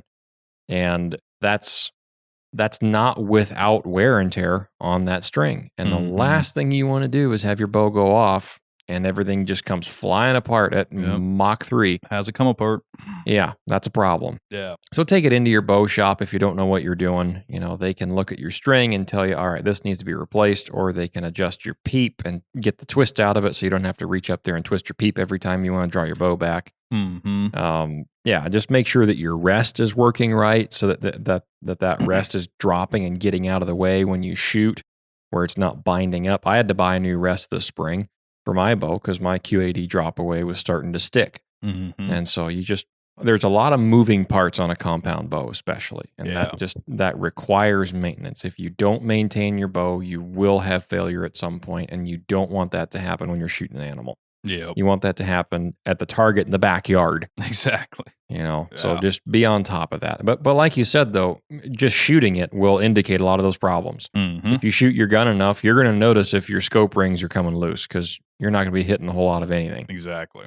If you start shooting your bow a lot and you're not grouping well and you can't figure it out and you take it into the bow shop and they say, oh yeah, this bolt was loose. So your rest is moving all over the place, or your Mhm. sight, attachment point was loose, whatever it is. There's a lot of moving parts on a bow. So just make sure you're on top of that. Yeah. Screaming Eagle's the place to go. I agree, 100%. Every time I've walked in that store, they're just absolutely dynamite people. Yeah. So, but Mo, you got anything to add to that since you bow hunt some? I mean, just like you said with a rifle, we got to maintain the shooter. Mm-hmm. Practice. Proper form. Get out there if you're going to bow hunt for moose. Start shooting now. Yeah. Like Mhm. 3 arrows a day. And it's a And- better time of year to do it. It's nice. Oh, out. it's nice. Yeah. And Beautiful. really, if you shoot 3 arrows a day, get home from work, and you'll miss a day here and there. It's what happens. But you just can consistently shoot 3 arrows a day and you do it right and you practice adjusting your form and all that, Mm-hmm. you'll be plenty ready Yep. come season. And I'll sit from the firearm side. when I say go to the range like multiple times a week, I'm not Mhm. talking about burning boxes of ammo there. I'm talking literally you go out there, Taking a few set shots. up, take a few shots, make sure you're grouping good, make sure Mhm. it feels right, you're working on your muscle memory, and then pack up and go. Like literally on your way home from work. Just run out there. Now at our public range, that can be a little difficult depending on how many people are there. Because But- it's closed right now. And it's actually. closed right now for the rest of the summer. Wait, is it? Yeah, It's closed until sometime in July, isn't it? like end of July. Yeah, they said Why? that there was an update saying potentially early August. They're but paving the parking lot. Yeah, because people need a paved parking lot to go shoot a gun. Well, actually, that's probably just for the guys that pick up brass. Right. If there's brass in the parking lot, we got problems, bro. Well, I mean, it is the Cushman range. I mean, there's a lot of stuff. There's a lot of guns that eject, somewhat out the top, Sure, and fly yeah. back or whatever. But that's just a joke, obviously a joke. But They're just doing more updates to it, and I heard they're paving the parking lot on top of yeah, it. So. I was there the last day before they closed the gate for good. Packed. And no, it was Really? me and like 3 other people there. Yeah. Nobody heard about it then. Yeah, right. Yeah. And but they had paving equipment out there, so I Yeah. guess that's what they were doing. But yeah, it'll be nice. I'm glad they're updating it. It looks nice out Yeah. there now. They got the bathroom It's there. They it's got, already a big improvement from what it used to be. way. It's- the next a lot improvement, better. they can I would not have a problem if they shut it down next summer if they expanded it and gave us a couple hundred yards, You know what I wish they would do in addition to that, actually? because there's plenty of So- room. There's so much room over there. They could push it out another 100 yards, but what I really wish they'd do is give a dedicated skeet shooting range. Because you've got There's the already one in town you've got the pistol range, you've got the long range Mhm. range, and then you've got people that shoot skeet on both sides. on the long range range. Yeah. And so then you've got your target getting peppered with There's clays everywhere there's out there. clays everywhere. Your target gets peppered. I've had that happen before. If they had like just cleared out a field off the left side of the rifle range and just had that as your skeet shooting range, that'd be awesome. Like Mhm. it's just I don't know, public there's a access. there is a local skeet club. Yeah. But yeah, if you're gonna have a free range, might as well be able to do whatever you want there Yeah. without Yeah, that's impeding on true. everybody else and I trying to do agree. what they That's want. true. So, I think there's plenty of space to do it. You know what? To the absolutely. right of that pistol range would be awesome. Like facing the river a little more. Yeah. You know, like that would be sweet because I Mhm. mean it's shotguns, so you're not getting like the extended range on that. or Yeah. anything, but Yep. And there's nothing back that way. you just kind of angle that out and let that it be its skeet own range thing. needs a 3-sided berm. Yeah. on 3 sides. Yeah, right. Yeah. 40 feet tall. But anyway, we've been on this topic enough. Chris, why don't you kind of take off on this next one? But obviously, when you're using a means of transportation to get out somewhere, Mhm. you want to make sure that is maintained because that is also your way home, not just your way out. Now, if it's your feet, obviously, we've talked about boots. Make sure you're in shape. We can do a whole episode on getting in shape if we really feel so inclined. But- Lamborghinis. Lamborghinis. But if you're using something that's run by dead dinosaurs, we'll start with boats. What do you think, Chris? What are the primary things to look for when you're getting your boat ready for the seasons? Well, I think probably not getting it ready for the season, getting it ready for storage, and then looking it over like That seems to be a trend here, isn't it? because that's like the same thing too. You know, you get like some cracks. That's it. You know, and you see this with everything where guys are. You go to like the boat shop or something, and they're just packed come bear season because everyone's finding their problems. Yep. And then you're going to be on that list, and it's first come first serve, right? So whatever problems are ahead of you, whatever orders are ahead of you, like depending on the magnitude, you could not use your boat for Mhm. bear, and they're pretty good. Like their turnaround is amazing over there. That's who I use. But I mean, fuel. I usually like grease and everything. Mhm. All about run my fuel out. I never leave fuel in that tank. I'll unplug those lines. Yep. I'll run some fuel stabilizer into that thing and change filters, look for cracks. Yeah. I mean, really just comb that thing over. Get underneath it. You never get underneath it when it's on the trailer because, I mean, why would you? But you can find gouges and Yeah. there's a lot of stuff you can find. And, Yeah. like kind of had recently, we're going to do a little family trip. Mhm. And my wife and I, we like cleaned the boat up, dug into it, and then it was late. And I'm like, I want to go run this thing. She's like, right now? I'm like, I want to go run this thing right now. And we took it out, and I had a bearing issue. Mm. And I mean, it's a lot better to figure that out at the local boat ramp than Oh yeah. be loaded down with gear and like the kids and Yeah. whatever. And Well, and some of that stuff's just straight up unavoidable, right? I mean, because I Yeah, I know mean, it's- I was over there with you when you were, doing the whole pre-inspection thing. I was helping you out with running the lines and everything, and we Yeah. were talking about moving this and moving that and greasing everything up and getting ready to go kill. We're some kind of deers. always like tinkering too, moving something or doing Yeah. this or doing that. But And no, it was like, and you do everything you're supposed to do. I mean, by the book, you're I'm pretty- you're pretty yeah. retentive about it. And Well, so, I mean, that's dude getting left yeah, is not good. but like, making sure you go through the checkbook or the checklist, and making sure you check all those boxes. Now things may go wrong anyways, right? Yeah, It's a and those boat, things so kind of usually bust like out another 1,000. like but- I run a jet unit, right? Yeah. And so sometimes it's like a vehicle. Sometimes there's symptoms. Sometimes those things just quietly crap out on you, Mhm. Yeah. and pay attention. And we could go down a long list of stuff, but I think people like really neglect like how they store them, how they treat the fuel. Mm-hmm. Everyone has just like with 4-wheelers, everyone has their routine that they run. Like, and Mm-hmm. I'm not going to try to sell anyone on mine. There's things you want to do to stabilize that fuel. I like I say, I empty my tank. I'll run that thing like pretty much like make sure I get that stuff in the lines before I store like I've seen guys throw fuel stabilizer in like a gallon of fuel in a boat. Mm-hmm. And they're like, well, and you will with some of those stabilizers, that stuff will find its way. It will creep through that fuel and it'll find its way. I will run that stuff. And usually when you're putting the boat away, it's too cold to really take it out on a run. Mm-hmm. But I'll take it down to the boat ramp, put it in, not even take it off the trailer, and just run it, really run it. Let that stuff cycle through that fuel system. Yeah.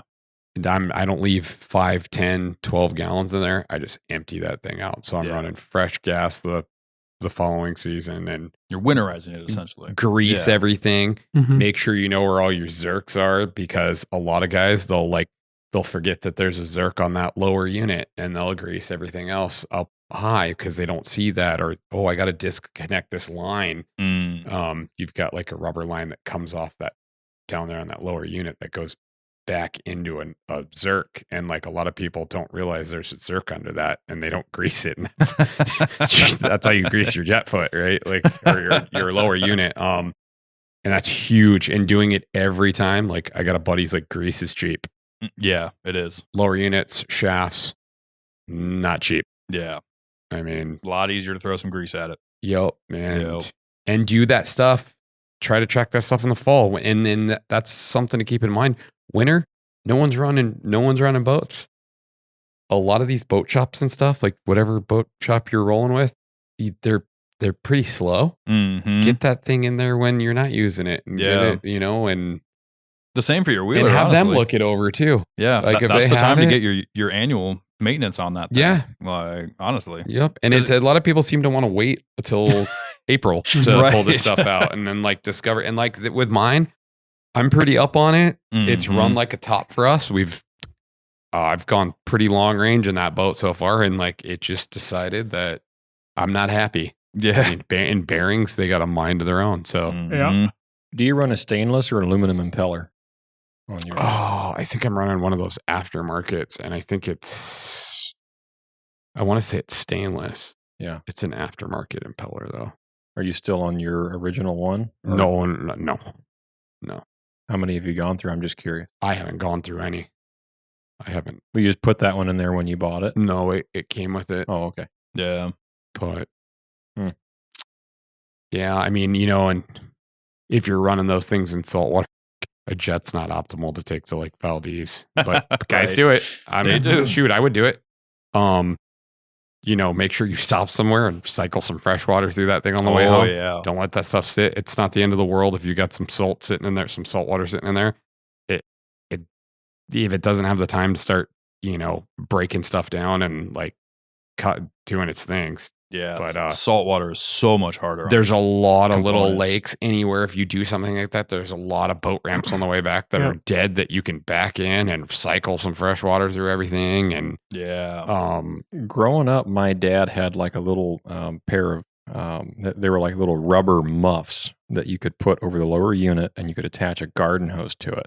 yeah, And when we get out of the salt water, he'd bring that motor home, stand it up on the back deck, and then hook it up to that hose, and then run it Yeah. with that fresh water going through it. And he would run it for a while. Oh, yeah. And it made the whole neighborhood stink because I think it was a 2-stroke back in the day. Anyway, but third world country type of stuff. Nobody really cared. But yeah, just keeping the salt water out of your stuff. Oh, sure. That was, yeah. and I remember that as a kid. Like, why does Dad always do that? And then now, yeah, Mhm. you understand that. And like that, it's like, that's a great, you need to do that kind of stuff. But like, and I'm still kind of learning my boat because it's new to me. So it's like, I know Carl's boat Mhm. because I could run. I know Carl's boat like I own it. But now I got my boat and it's a completely different animal. So it's like remembering like there's certain things I don't have to do with his boat. And like, right now he threw me his boat because he's out fishing and he did it went on his summer trip. But he's like, well, I'm not going to use this thing for a month. So we have that luxury of like a boat goes down, we got a spare. Right. You don't really skip a beat. And then there's the thing too is now if I break down in his boat, he's not around to come get me in my boat, right? So Exactly. the things we do. Always have a buddy with an equally capable boat as you do. Yeah, and I mean, and that's well, yeah. And then the other thing to consider is like you start getting into, it's almost like the Arctic oven of boats, right? Like I always tell buddies of mine, like they're like, yeah, I got one buddy, he just got like a tiny boat that will run skinny water, and he's pumped. And I'm like, so who's gonna come get you if you get stuck? He's like, what do you, man? I'm like, I can't run that skinny. Yeah, my boat ain't my boat's bad, but it ain't that bad. Like you picked a winner. You better find a buddy that's got a boat that'll run as skinny or skinnier because I can't come get you. He's like, what do you mean? I'm like, I can't run as shallow as you run. I can't come to a recovery. He's like, what? I didn't even think about that. It's like you buy the biggest 4-wheeler or whatever, but I have a buddy that's got a big 4-wheeler too. Yep. Same thing. Like, and I think about that a lot with stuff now. Or at least can ride a little wheeler like it's a big get places. Yeah. But that's why you keep a Mo on speed dial. And every setup's different, but grease stuff and yeah. Do it at the appropriate time. Don't figure it out day of. And the trend here is we work hard to make the money to pay for the nice things, the nice toys, whether it's your camp, your guns, your clothes, your boat, your wheeler. Put it away well. Don't, run it hard, put it away wet. That's a saying that, doesn't make things last very long. Yeah. There's a reason that's a saying for like a broke down blue, right? Run hard, put away wet. Like it's not the way to do things with your hunting gear. Make sure you're taking care of it. Cause I mean, like you said, so much of that stuff. I mean, what we were doing in your yard, the preseason prep work and all that, that's intricate, I mean, there's we were doing a lot everything, of stuff, but it was easy because of the steps you did in the fall, putting it away correctly. And I will say just to compare it to our next thing, wheelers are the exact same way. You put your wheeler away correctly. You make sure you get all the muck and everything off the CVs underneath it and everything. You make sure you get that thing right and tight before you put it away for the winter. Whether or not you disconnect the battery or not, I've done it both ways. I've disconnected the battery on my wheeler and let it sit all winter, or I've not. And I take it inside now, disconnect it and bring it inside. Yeah, I would say, and there's different ways to do it. That's good battery maintenance. It is. That will make your battery last many years longer. Yes. I second like that. But just putting it away correctly, making sure it's wintered correctly is a huge thing. It's that thing too. You just never know when things are going to decide to quit on you. And like right now, I'm very thankful about that boat deciding in late June to act up because then I know I'm going to do all this pre-maintenance for moose season. So I know like when we want to go on a moose hunt, we want to run the boat. I know that thing is at least to the best of my ability. Top notch. Yep. Better than we were running it last year, probably. Exactly. And if you know that your wheeler is running towards the end of its life, you can always just go buy a new one. Right, Mariah? Yeah. Actually, you waited a long time to say that. I really did. I've been sitting on that for like a minute and a half. I was expecting. So what I was going to say in that area, I mean, wheelers are really easy to take care of. Mm-hmm. Yeah. You don't really have to do a lot. They're very simple. Keep them clean. Very simple machines. Keep them oiled, change the oil. Yeah. Look at the maintenance manual. It'll tell you when you're supposed to change the oil and what you're Check the supposed to coolant. do. They what- have coolant. Drain your Yeah. diff fluid on a regular basis. Especially if you So swamp bog it. I wouldn't necessarily say drain it, but check it. Check it and change it. Yeah. Top it off. Yeah. Mm. If you're, I will say in his defense though, Mhm. if you're running certain setups, Mhm. older wheeler, really wet terrain, Y- rocky yeah, wet, yeah. If you're maybe doing, your seals aren't as good as they should Yeah. be. So, There's There's a lot to be said for diff fluid that is broke into the machine. So there's That's not true. necessarily a reason to change it all the time. Changing it at a really high mileage, sure, but that diff fluid has it's kind of may sound funny. Have you ever heard of somebody getting their transmission flushed and then they lose their transmission? I've done it. Mhm. Okay, yeah, I mean I lost the transmission. Now, we've granted, all you're done not it. you're not flushing. I've not, but I talked to the right people before. I did bought it, this old, I think it was a 1978 Ford, Chevy Square Body. Been sitting for 20 years, and thought I was going to fix it up. Rebuilt the 350. Like, oh yeah, I'm going to just do a tranny flush real quick, and killed my transmission. Yeah, well, it's because there's all these fines and grinds that from the transmission Exactly. that oil works really well with, Yep. and so you put clean fluid in there, And it's and just that a slip grit and is slide. gone. And a diff is the same thing, right? A diff, really, fluid change on a wheeler diff is there's a reason. The manual has. Let's just say, look at the manual, see what the manual says. Mhm. I'll check them. I'll Mhm. check, make sure there's no water, right? You want Mhm. to ride it and then check it. Otherwise, water goes low, oil goes high, right? Mhm. And so if it's set for a while and you check it, well, it may look great, just oil in there, and you drive Mhm. it around anyway. But you check your bearings and stuff. That's kind of the kind of stuff. How far apart are you going to take the wheeler? Like, you can usually run them for a long time, Yeah. and then But when something starts to wobble, when you hear that noise, Mhm. check it, figure it out Mhm. what it is. Yep. I said wheelers are pretty forgiving. You can really ride them hard Well, and for a long time with problems. yeah, But those things can right. compound. What I'll say, like compared to what you do with your boat, Chris, I don't Mhm. run my wheeler dry before I put it away for the winter, but I run it low.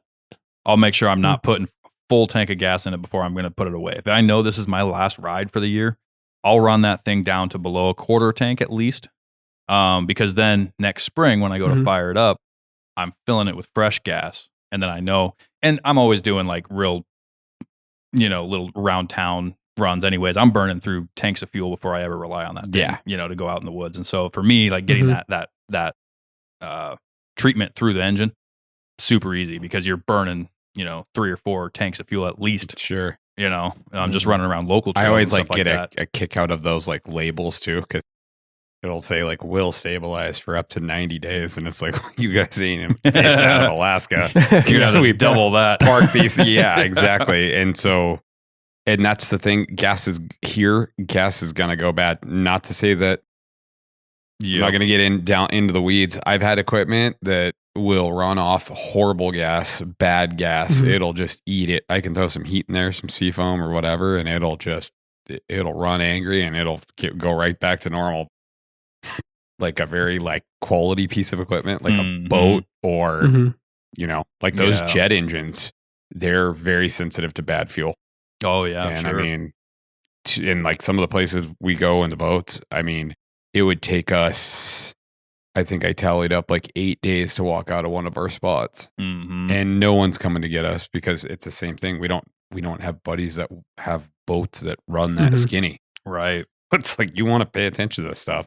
And walking out on a 4-wheeler, you got to usually have a trail that you rode in on. You're not going to swim back up river to get back to your Yeah. truck, right? It's a Yeah. different. You start graduating in terms of risk taking when you start doing this stuff. Yeah, Yeah. you do. You had a point there, James. Whenever spring times when I start riding my wheeler, right? A lot of Mhm. guys don't you don't run your wheeler much in the spring anymore, if Nope. at all. So Not at all. come this fall, for me where I live, I've got some trails and stuff. I've got this one trail area. It's 3, 4, 5 miles, something like that. Mm-hmm. At least 5, I think. It's a big loop I can ride, and I've got some hard pack gravel that I can run fast at the beginning, which is usually the best thing you can do with the wheeler. Once let the engine warm up and then hit the gas and get that thing rolling, Mm-hmm. burn off anything that's built up anywhere.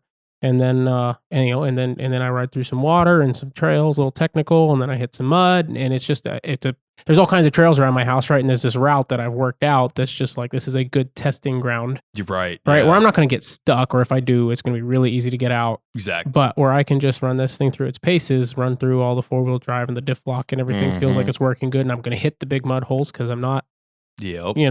10 miles from the truck. Yeah. So I'm not trying Better to to go hit them around. there. Right. Exactly. And so I just run them through its paces, and I have a brand new one right now that everything works really, really well on, and I haven't had. It's a great peace of mind. Like, Yeah. there's nothing wrong with it except for Yeah. the cracked fender. But, Yeah, that's inevitable though. I know it sucked. I just felt sick to my stomach when I went. I was on this trail, and there's all these trees leaning over, and the front of the fenders on that wheeler are a lot higher. Mm-hmm. And so I usually if you're going in the front, you're going in the back, and I'm riding along, and all of a sudden I hear this crunch, and the back of the wheeler had popped up, and there was these stumps right in the middle of the trail, and right where this tree leaned over, and so that rear tire hit it, and it threw the rear. I wasn't even going fast. It just threw that rear fender up into the tree, and I popped it back into position, and there's just this crack along. I'm just like, man. On the new one? Yeah. Yeah. That's like marching the 4570 and all polished. It's heartbreaking. Yeah, well, I knew it was going to happen, but it's still, it's got 200 miles Not on this it. soon. Right. Yeah. One of the things about that wheeler I like so much, though, is almost the whole thing is put together with push pins and small piece. Traditionally, your wheeler's like your fender is like your front fender and your rear fender. It's two pieces, right? You're taking that whole thing apart, and you're spending a lot of money to swap something out. Mm-hmm.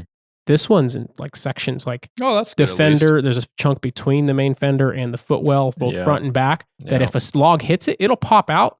And if you lose your push pin, you can shove it back into place. And if you lose your push pins when you get back to the truck, you've got it came with push pins in the glove box, so you can just pop your push pins. I love that about it. It's like nice. Yeah. It's Mine has body components that are supposed to come off to give you access to the motor for different maintenance things and whatnot. But I think my fenders are they'd be pretty hard to get off. That's the same way my brute force was. Like, it's more usable than some of the other stuff I've run, like easier to get apart. But the way this Can-Am is designed and all the different pieces, it's just like, if I really wanted to swap this out, and I just like it hurts to look at it. And and it's Can-Am, so it's going to be spendy. But it can't be that much because it's not that big of a piece of plastic, right? It's not like it's this whole. It's not the whole rear fender piece. The Finnish are very proud of their No, like made Canada. Is that Canada? Can-Am means Canadian American. Who am I thinking of that's Finnish Lynx. then? Lynx. Okay, that's who I'm thinking of. Which I wouldn't mind one of those either. But Right. there was one for sale locally for a screaming deal. Did I send that to you? Yes, you did. That was a deal. It's That's exactly not the machine I'd buy too. That's not the machine I would use though. Really? No. I mean, it's not a mountain sled. It's a trail. It's a crossover. It's not the one I want. No, you like the pogo suspension, don't you? For some stuff, yeah. Yeah. Is that what you would prefer, like the Tundra 2 or Tundra Extreme type deal? Yeah, I like the Tundra Extremes. Yeah. Yep. They're a decent crossover with the pogo. Either that or a Scandic, just a full-on Scandic. So the new Scandics are not crossover. Right. But yeah. Yeah, but that's not what I need a sled to be. But little this, little that. I've got a buddy who's super into riding, and he's got his Summit X that he's done everything he can to make it as light as possible. And he's like, and I can stand up on hardpack, and I like to ride. And he goes and actually use that because he he has a trap line, and he'll actually like run up these really steep spots to put in traps and stuff. Yeah. But, good for him. For me, it's more, I want to own 2 sleds, but I don't want to own a Summit and an Expedition, or Summit and a Scandic, right? One's a trail sled, one's a mountain sled. Mm-hmm. I want to have the machine that I would rather have 2 Expeditions crossover. I'm so happy I don't have these problems. I just have the old 550 Scandic, and everyone's like, they're so hard on fuel, and it's like, nope, I'm just going out and blowing on a Predator call. I'm doing just fine. Yeah, as long as you're in the flat ground, you're sled fine. back there, all my gear, Nope. food, jet boil, coffee. I'm loving life. I kind of want to be able to just head up if my buddy says, "Hey, let's go riding. I'm going to show you how to do some mountains." I want to be able to jump on my sled and do that. Yeah, that's fair. Like, and if I do want to climb that hill, that's, got 5 feet of powder on it, I'd like to be able to do it. Yeah. The Scandics can kind of. They just don't they do it can real. climb some They just stuff. don't do it real well. Yeah. That's what a lot of people use when they're out in the sticks. Oh, I know. they I live know. out there. And, yeah, but There's a reason. They work. It's But- a truck with a track on it. What it Exactly. is, yeah. Get those wide ones with a studded track, man. Yep. That old one's like an Abrams that I got. It's just got the wide track. And it I've got a just- relative with the exact same one. Yeah, you've seen mine. But yeah, that's what Mm, that. exact same thing. Love that sled, dude. Had it forever. If I ever hopped on a new sled, I'd be in heaven. Oh, I dude, mean, after riding they that, are wrestling that so- thing. man, I've It's ridden a few totally of them, different but animal. Yeah. Jump on like an expedition or not an expedition, even that, but like a Tundra Extreme. Mm-hmm. I mean, honestly, I'd love a Tundra Extreme too, Yeah. because they're light. But Yeah. Yeah. Scandic's not light. No. No. But they're workhorses though. You know what I wish they do is like make like the old Tundra, but just like modernize it. They did. Mm. It's the Tundra 550. Well, I'm talking about like a very Like a Tundra tiny 2? He's talking about like a utilitarian sled. small sled. Nope, they wouldn't have that much of a market. That's the problem. Oh, I think it would. Up here. it'd You'd be up sell here. up here. I've They'd talked sell to a few, you'd sell few them up thousand. here. They'd sell a few Just- thousand of them up here, and that would be it.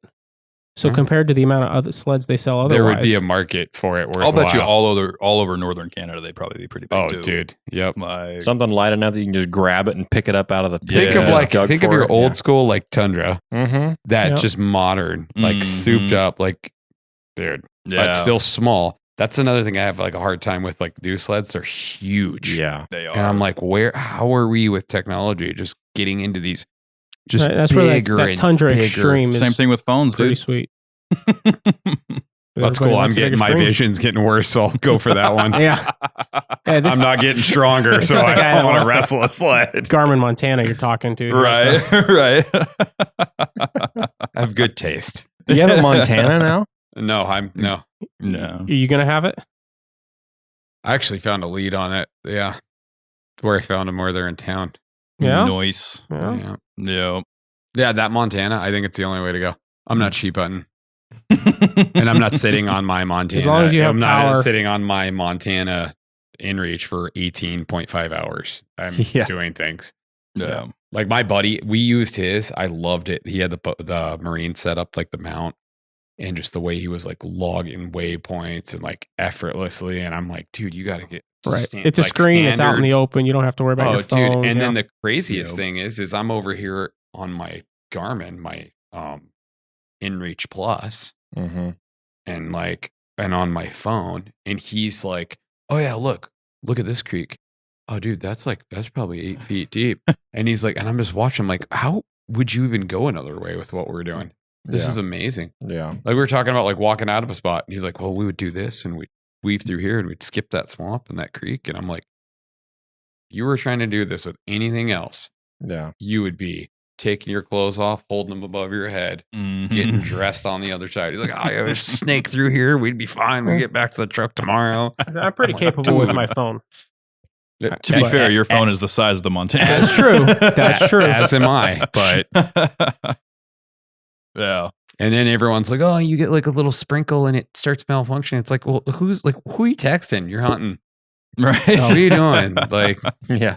and then let's face it, like anything you're doing, you're waiting for rain to pass. That's true. I mean, you're, You know, you're and not just letting your or trying gear to get out of it. rained in. I had that Yeah, thought like, too. If I got the Montana, I don't even know if I'd get it with InReach technology. Like I have an InReach. I can use that for that. If it's a hunt where I can Oh, take dude, I a would Montana, I wouldn't carry then the both. Montana's my GPS. No, the I'd have inReach it all is one. my- Yeah. So, the actual texting That way, I'm not service. trying to use the Montana to text with. But you can still use your phone. Well, like I know do you your can. other- I know you can, but I just You'd carry both. well, then I mean, if I could carry the Montana, having the InReach wouldn't matter. It's just another item on the trip. That's no big deal. If I don't want the Montana, then I don't want the Montana. Like, Yeah. That's valid. I mean, I would But the keep good thing both is regardless. the good thing but- is you can turn that InReach, the texting service, on and off right, pretty right. easily. I mean, that's not a hard thing to turn on and off. I just don't know that I would need I it. leave mine on year round, but that's because I use it for work too. Oh, so right, that's- right. Well, I just don't know that I would need. Dude, to. I leave mine on for like calling. I mean, Yeah. my getting lost without service never ends in my life. I mean, Right. but there's no off season. Yeah. July, I've used that inReach. Yeah. I mean, and that's in my line of work. I'm a phone call away at any given moment from a 9-hour drive out into the middle of nowhere, Exactly. or hopping on a 206 and just going. And That's like- sometimes I don't even know where we're going. It's just like, I'm a decision away from that. Right. Like, oh, I'm gonna go hunt. me and Carlito, Right. we were fishing like what was it last year on my birthday? I think it was the last year on my birthday. We poked a hole in the bottom of the boat on a rock, and it was July 25th, and I was like, dude, and I had the inReach. I'm like, there's no off season for this thing. right. Like I know guys that kick them on in April, shut them off in the end of June, and Mhm. they do this. They turn them on in September. I don't have that luxury. No. All winter, I'm using that. But thing. if that is the way you function in the woods, it gets spendy when you're not using it, and it's just sitting there as a subscription that's charging your card every month. Paying for So- everything else, right? Yeah, exactly. And I like it too. Like Mo and I, we went inReach to inReach, and Mhm. like, I like, dude, if you get in a jam, and I mean, I want to have him, like, Mhm. whoever wants that access to me at 3 a.m., like, I'll reluctantly do it. Yep. You know, Yeah. I mean, it's nice to have that one guy that leaves it on all year, right? Exactly. Uh-huh. No, well, and that's the inReach to inReach thing. We talked about that a few episodes back and how to set that up and all that. But it's a huge benefit when you're both like, all of you are out in the woods because We did it's it in the spring field or with no it's- service too. Yeah.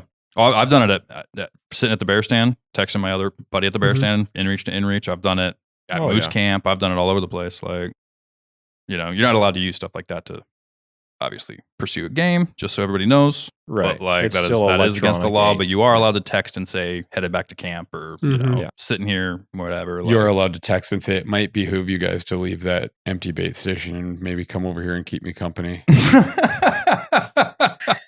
lonely. Oh boy. There might be some bears in here. We're hitting that 3-hour delusion, right?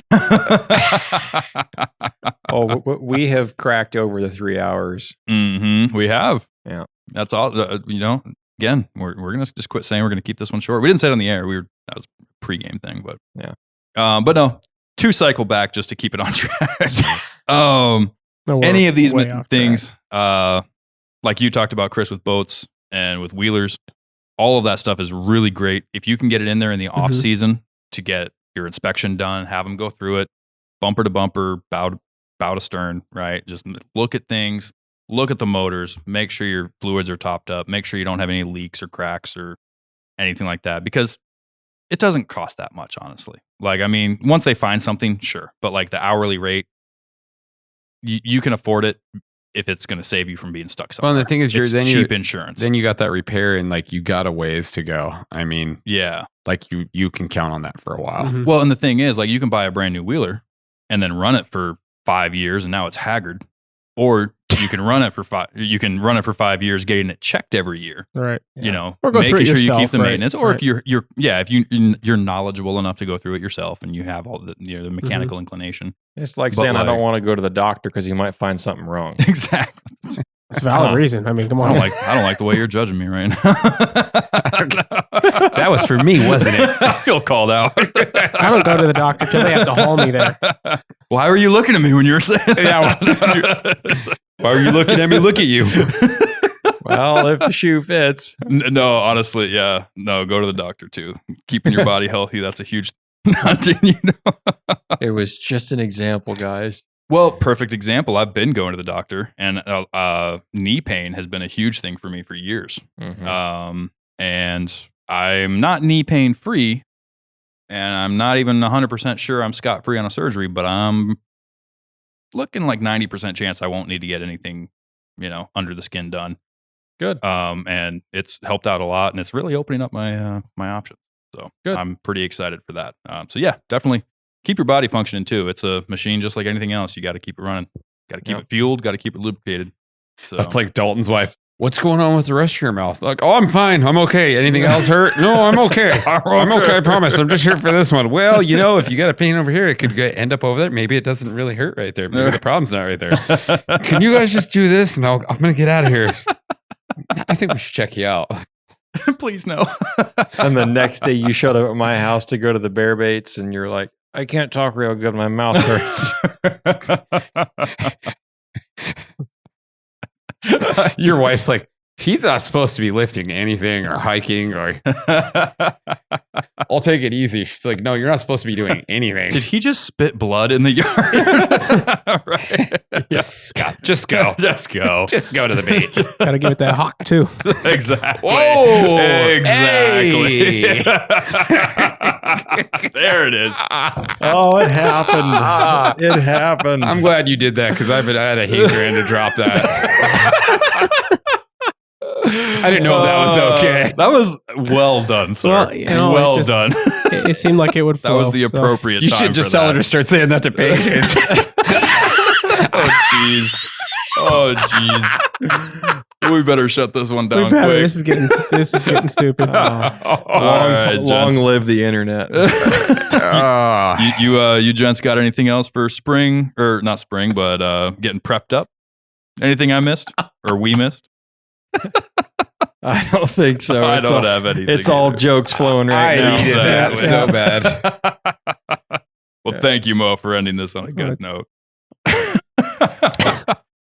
All right, folks. Well, thank you so much for hanging in on this episode with us and listening. If you have any questions whatsoever, make sure you're hitting us up on either the northernhunter.com, our website. We have a contact button there, or you can hit us up on either one of our socials if you search at The Northern Hunter on Facebook or Instagram. If you would like to help us grow, we've got our partners page on the website with a bunch of companies that have decided they believe in what we're doing and they'd like to help us grow. So if you buy some gear from them, use the discount codes provided. We've got Batum 907 products for wrapping up your bait season if you need to top off. We were just talking earlier about Troy Sessions with the 60-inch club and his game bags and how well they work. So we've got a discount code with those as well. Hammer bullets for putting down anything you want to kill this spring or this fall. Make sure you use the discount code. Get yourself some of those too. They work real nice. So if you'd like to rep some Northern Hunter merch, we've got our store page as well. We've got different designs there for you, different logo wear, hats, hoodies, t-shirts, all that good stuff. We really appreciate it when you guys purchase some of that and rep the brand. If you do, send us a picture. We'd love to see it. Other than that, did I forget anything? I don't think so. Perfect. Then until next week, get out there, get after it, and good luck. We'll see you then.